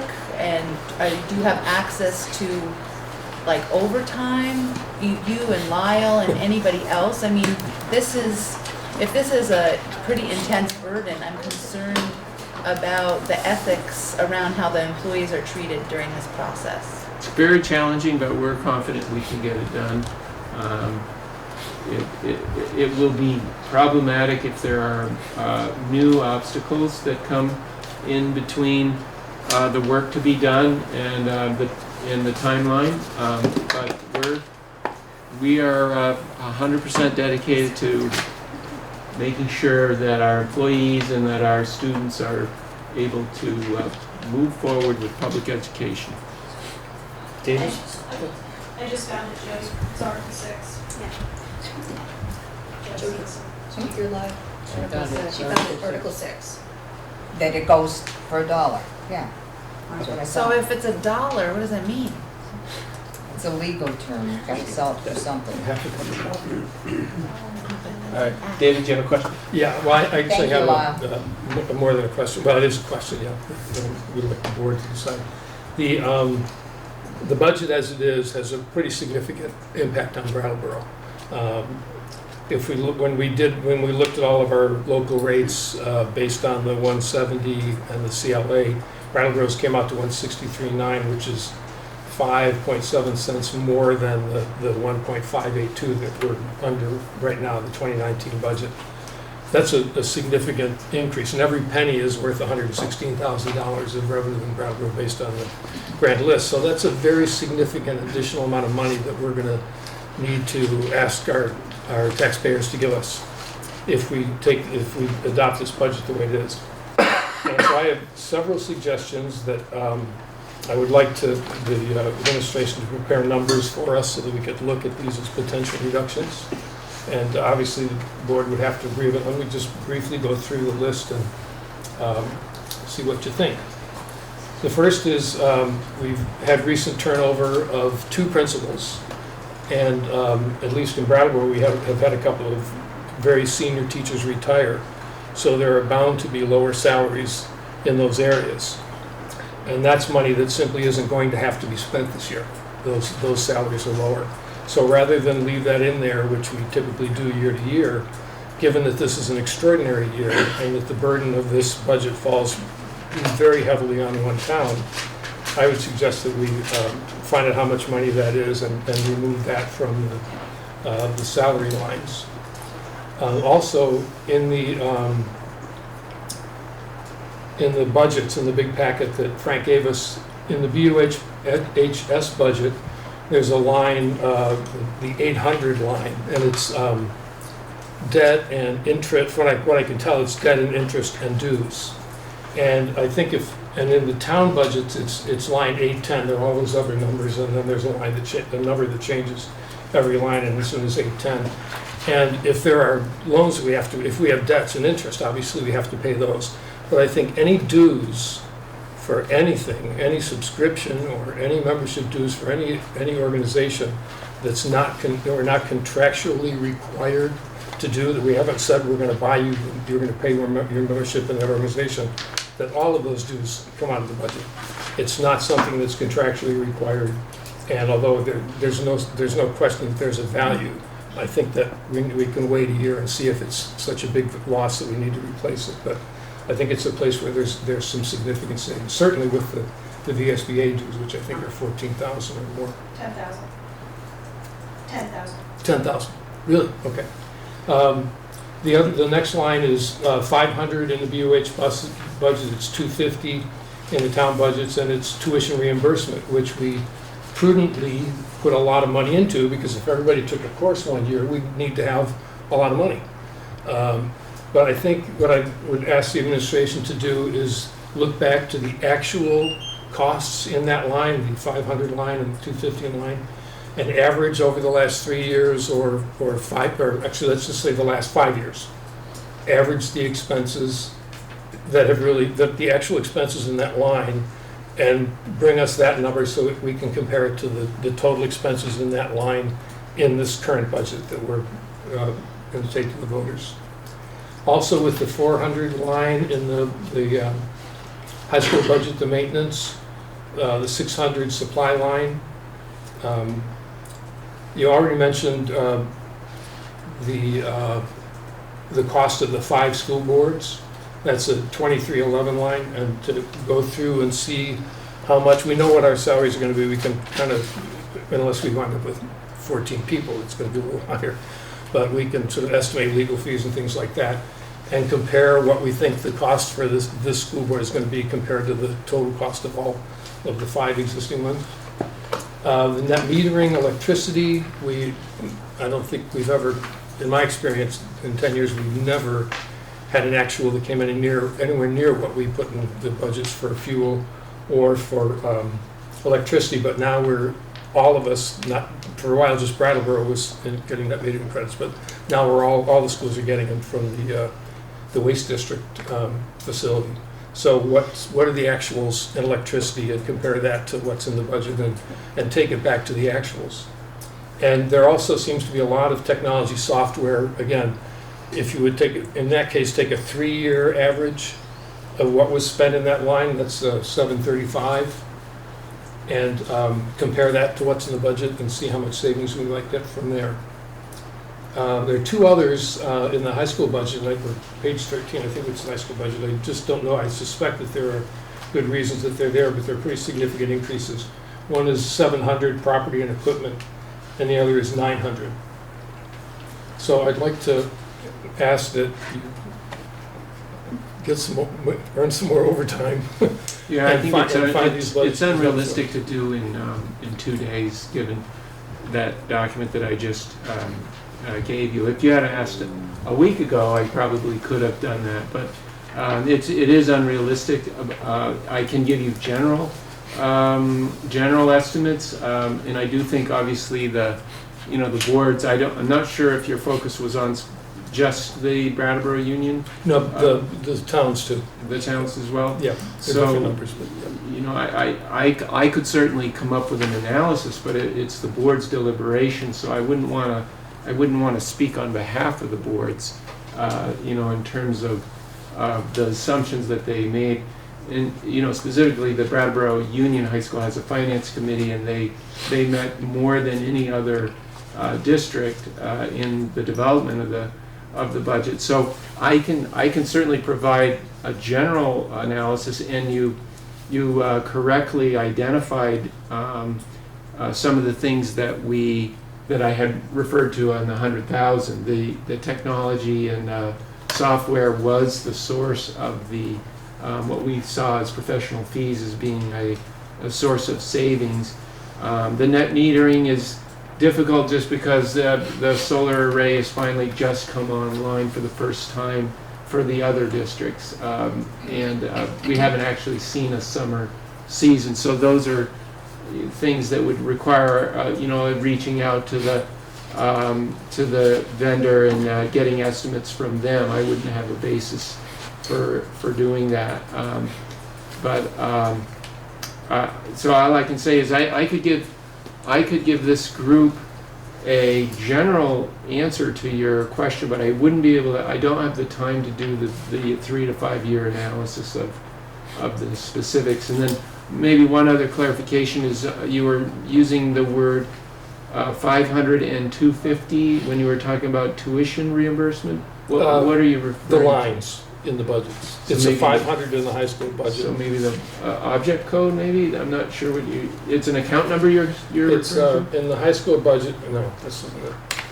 It's the 250.000.5, like those all add up. Yeah, if you look way back into these, there's all these numbers. The number that changes when you go down. Okay, so you're probably That's referring to the object code, which is useful, and Okay. I just wanted to clarify. I suspected that's what you were talking about. No, it's the only one that changes. The 500 is tuition payments for things like out-of-school placement. It's not tuition. It's not tuition It's not reimbursement tuition staff. for our staff. Okay. I think Yep. your reference to the 250 section is, and that's part So of there's it. a 250 in the high school for tuition reimbursement? It's in the departments. The 200 section is benefits if we're talking about object codes, and that is something that we can look at. We do that routinely administratively, and it's all part of the collective bargaining agreement. The tuition reimbursement is. Yeah, I understand that. There's just a lot of money in there Yeah. that doesn't match the actuals, and we do have actuals that we could compare. Sure. I think Yeah. what I'd like to say that, and I'd like for the board to consider, this is, obviously, there's a lot of urgency around this, and there's not a lot of time. But as Ricky pointed out, and Robin, and I think Kim as well, we've heard a lot from Brattleboro voters about the importance of the representation issue. And it's not clear that there's going to be,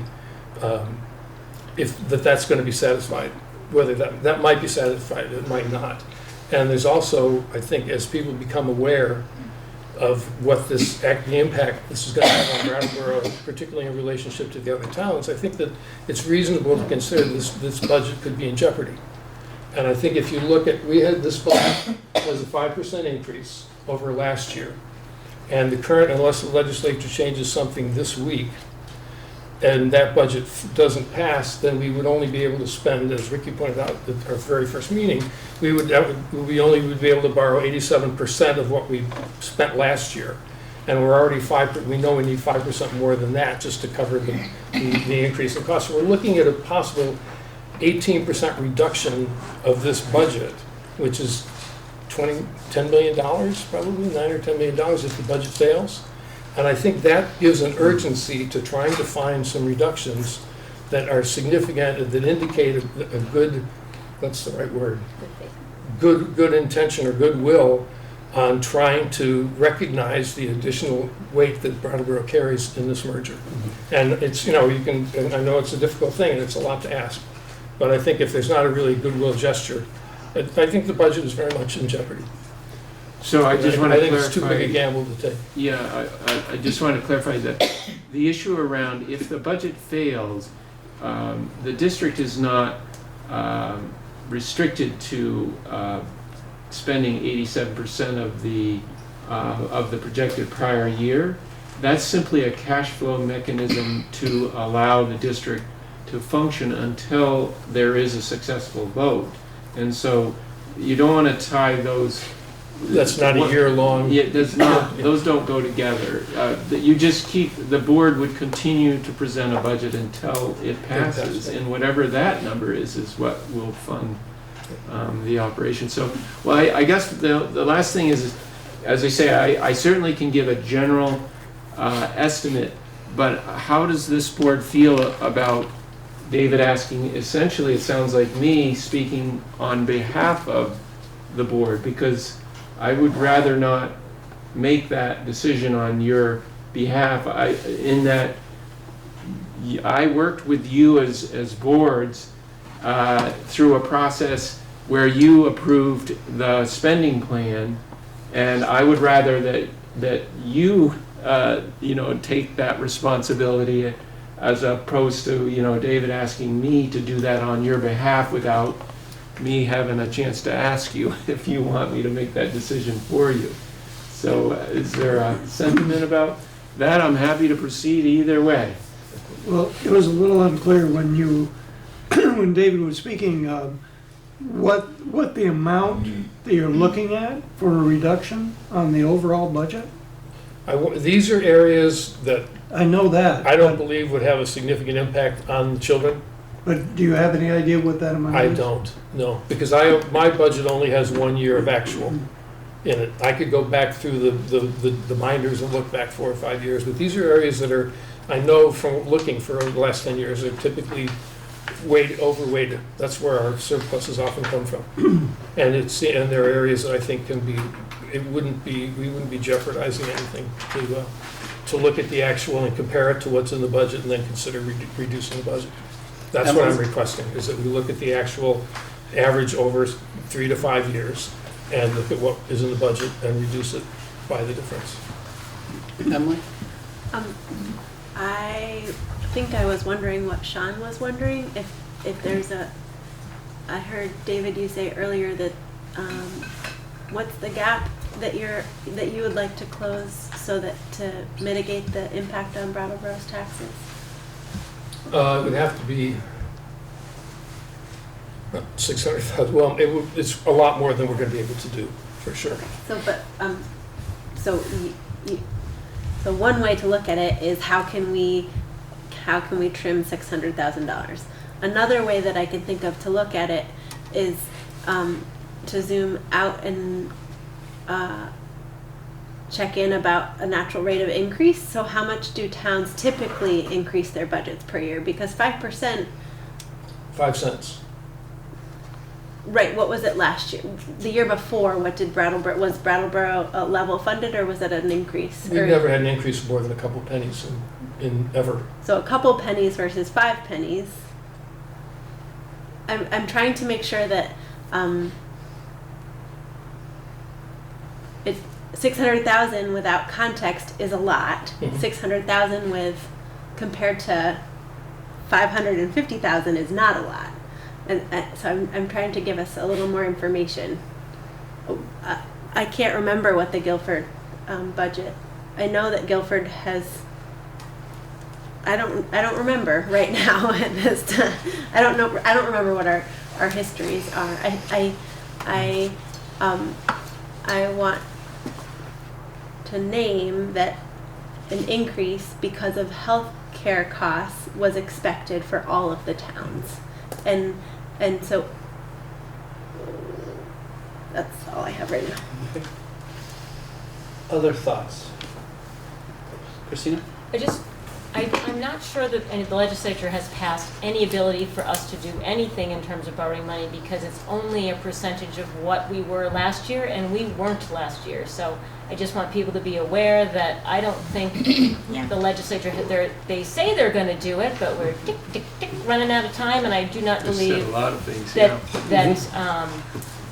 there is any mechanism for us to do anything if we haven't passed a budget as yet. Stay tuned. I'm sure something will come flying through at the last minute, but I just want to correct that there's nothing that applies to our district. Well, and I'd just like to say there's always a financial implication of borrowing money in lieu of taxes. So if you have to borrow a tremendous amount, even if the interest is low, that could wipe out the savings that we were looking for. I mean, it probably wouldn't, but I mean, it's definitely something to consider. Kelly? I thought in one of the previous meetings there was a mention that Brattleboro had some money in an account, like was it a capital account? I thought Reserve fund. a reserve fund. Yeah. So why isn't that money being used? Well, for? 330,000 of that is in here to reduce the tax rate. Okay, so you're saying it's 600,000 over that 330. What I'm saying is that the 5.7 cents higher rate than last year comes out to $660-some thousand. And we're the only one that has anything like that impact in this budget. I think Putney's goes up. I don't know your grand list or how many pennies it is, but every penny that the Brattleboro tax goes up raises $116,000. So it's a significant amount of money. It's important to note, though, that you have to subject that to the income sensitivity, because the tax rate only affects 20% of the folks in town.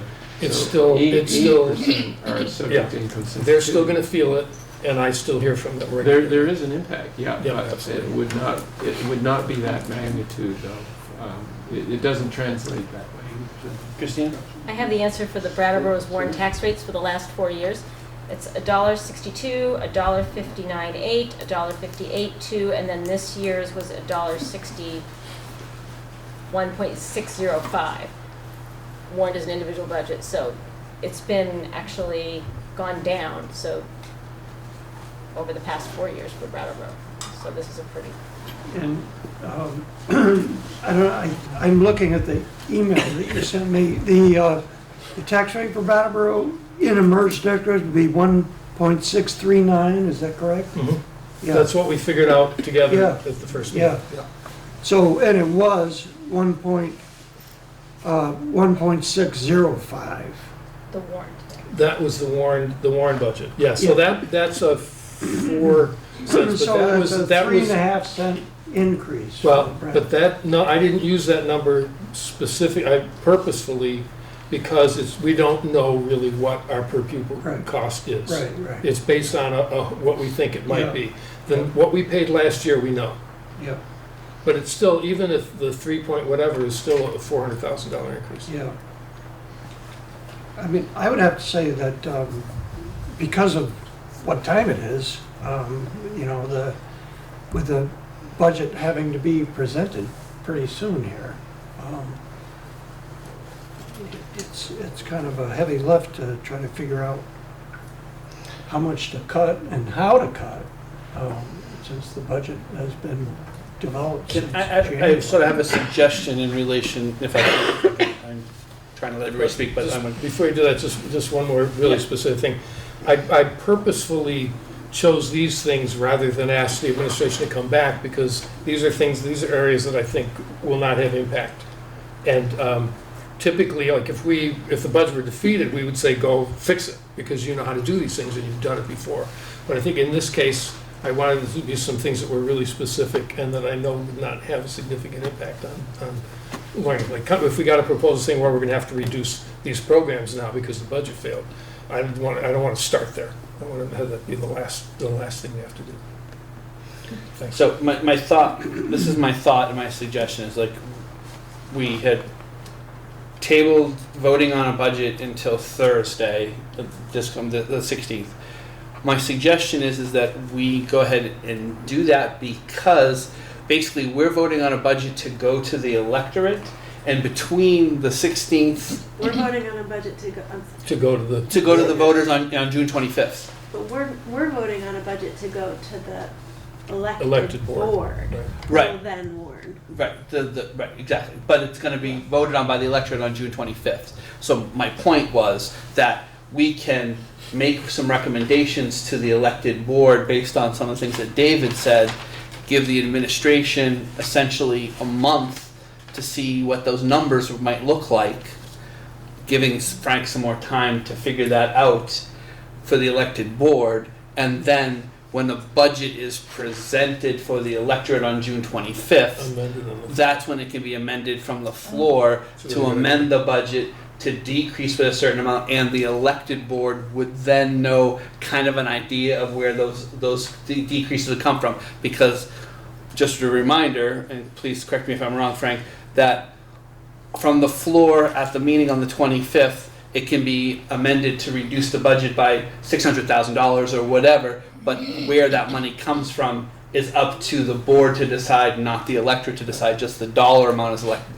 So we can make a motion to move from the floor on June 25th to reduce the budget by a certain dollar amount once we kind of know what that is, and we have some recommendations for the elected board as to where to take those cuts from, and then that can be done.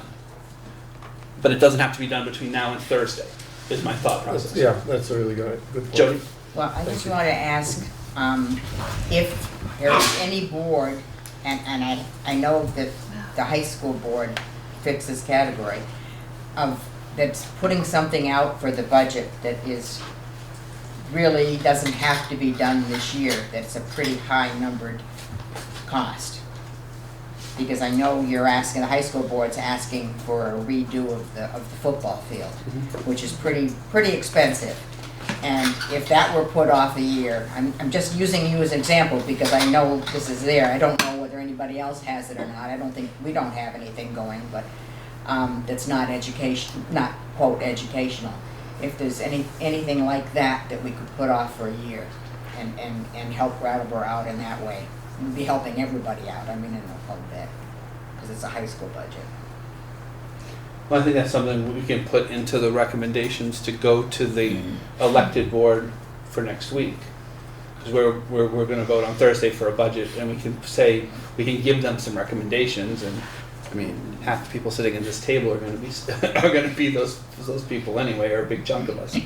You know what I mean? So if that's agreeable to everybody, that's how I think we can approach it. And whether it's some things that David mentioned or some things that David didn't mention, those recommendations could be there. Yeah, and thank you, because last week when this came up, everybody was ready to say, let's just pass it, and we hadn't talked at all I about said was what the don't you impact touch is going to pre-K be. is what I said. All right. Are there any other questions for Frank in relation to the capital camp plans that he handed out, so we have that reading material, or any of the other things? And Frank, I want to thank you too for that information related to what the AOE sent out around post-merger tips for what they're worth. At least there's some information there, especially the part about the fact that they're not going to pay a new entity if the new entity is not present. Jamie. Just wanted clarity around the capital funds. Am I understanding that if we have need for roof repairs, that those funds are in a designated account? Or are you just saying that they're all being turned over to the merge board, and now the merge board gets to decide whether or not we repair our roof? I think you're both. If I'm sorry, can I? Yeah, I think you're both. You're right in both cases. That if a district right now identified a capital need and put it into a capital plan, then that stays put in that capital reserve is kept for whatever that planned item was. But then the new merged board will have to create some capital plans for other things so that if a particular school, and I'll just use Oak Grove because we're sitting here, if it came up that Oak Grove needed a new roof and it wasn't on the capital plan from the Brattleboro Town Board, then the new merged board would have to then create a plan to go forward to fix that, just like they would have had to, the Brattleboro Town Board would have had to do anyway. So I think you made two statements, and I think they're both correct to some extent. Did I get that? I agree, and I think it's a good time to mention that at some meeting relatively soon, maybe Thursday, we probably want a motion to, on the warning article, to create a capital reserve fund for the new entity. So based on the default articles, the reserve funds that I just handed out that are in capital reserve accounts will roll in to the new entity, and they will be there as a legacy per the law, dedicated for those purposes. But as Ricky said, the law also requires if a district is going to have a reserve fund, it needs to be created by the electorate. So we should probably add an article, if not Thursday's meeting, it could be something the new board does. But it needs to be on the same warning as the budget. Are we good on the budget discussion? Is there anything else that people want to add, question for tonight? I don't see. Emily? Thanks to David and to Frank for all of your research. Yeah, definitely, thank you. So moving just under new business, we just had agenda items for the next meeting, which is Thursday. So basically this needs to get warned tomorrow morning. So does just so that we are warned in time for Thursday's meeting. So I have down as agenda items for our meeting on Thursday the articles of agreement with action needed for us to vote on those. The amendments. The articles of agreement, the ones that we talked about tonight. The budget, the merged budget action is needed, and then as Frank pointed out, whether or not we do it or not, we could add something in about having the new entity create a capital reserve account. But that could wait for the new board to decide on, and that could go to the electorate for June 25th to vote on. It has to go to them anyway, but we could do it or they could do it. Is there other agenda items board members or administration have for us to deal with on Thursday? Yes. I'm confused about how we're gonna get responses on what's possible with legal advice on representation. I just sent an email sitting here tonight. We'll see if we hear anything. If I hear anything, I'll Okay. send it to Ricky. So I guess I don't know if it's an agenda item or things that we need to ask that get done, because I keep hearing confusion about what we're gonna do about June 25th on article votes and votes. Oh, So I don't know that's right. how we're gonna clarify that, because David and I worked on that one pager, and I don't know if it got updated, but I think everybody's scrambling trying to understand what's getting voted on when and where, so we can educate the public. Ricky, maybe we ought to put on the agenda talking about the two votes being on the 25th or separating them. Okay. I don't know how to clarify that, and it seems like we need to know by Thursday. I got some information from Australia ballot things have to be done in the towns, but the budget vote has to be done. I got some information from Will Senning at the Secretary of State's office that I can send out that basically said how you do it. You basically have somebody from the Board of Civil Authority from your town come to the meeting at 7 o'clock or earlier to check people in. But the thing, Sean, that you mentioned, or maybe it was Emily, from Roberta. Oh, yeah. Yeah, that issue, it's true that the people that are doing the election in the town will not be able to, Yeah. they'd have to come here after that, after So I they think count that them. would compromise the legality of the second meeting. Not everybody will get a chance to be You there wouldn't, because you they have wouldn't be to able be to somewhere else. be there because you're already. Yeah, I don't know if it compromises legality, but it certainly is unfair to Well, them. if you're at a poll place specifically to do the poll work and another meeting starts as a public meeting, then that means it can be done. Yes, Christine. As an action item, I was checking with the town clerk, and she was not excited about this prospect whatsoever. Yeah. And she's the most experienced town clerk, I think, at this point, according to Barb. So I just want to be clear that we have asked a lot of our town clerks with all of this and all these votes, and so it might be thoughtful for us to consider moving that date. in respect of all the people that do all that work. And it's not really a requirement that we do that, it's just an artifact that we thought it was all a floor vote, and that made sense, so I think. So you're speaking specifically about the Australian ballot for the Articles of Agreement. is that Exactly. correct? Yeah. I'm agreeing with you, Sean. Jeez. Did you All have right, that? so I'll put that on our agenda to talk about more on Thursday, and we'll try to see what we can figure out related to the June 25th vote and meeting that's on our agenda. Okay? Jane? May 22nd, did I understand that the new merged board was going to meet? Yes, once they're How elected. is that figured out? Well, they have to, basically, I don't know if it figures it out, but they, Like, does If that I- have if to I- be warned? It'll be warned. it'll be, May it, 22. yeah, it'll be a warned Academy meeting. School, because Who's warning that? Robertown. I mean, how do you, Who's warning that? I don't know. How do you warn it if we haven't been seated yet? Well, I do not know, but that's when you're gonna get sworn in that night. Right. At the meetings. Yeah, so on June 22nd, It'll if turn I out understand, it's an illegal the meeting. new board will get sworn in, and then in theory set meeting dates and things like that, at least through June 30th. And that's at 7 on the 22nd. At Academy School. That's square. Great. Well, Yeah. that's when we're gonna warn it, because you're gonna meet at 5.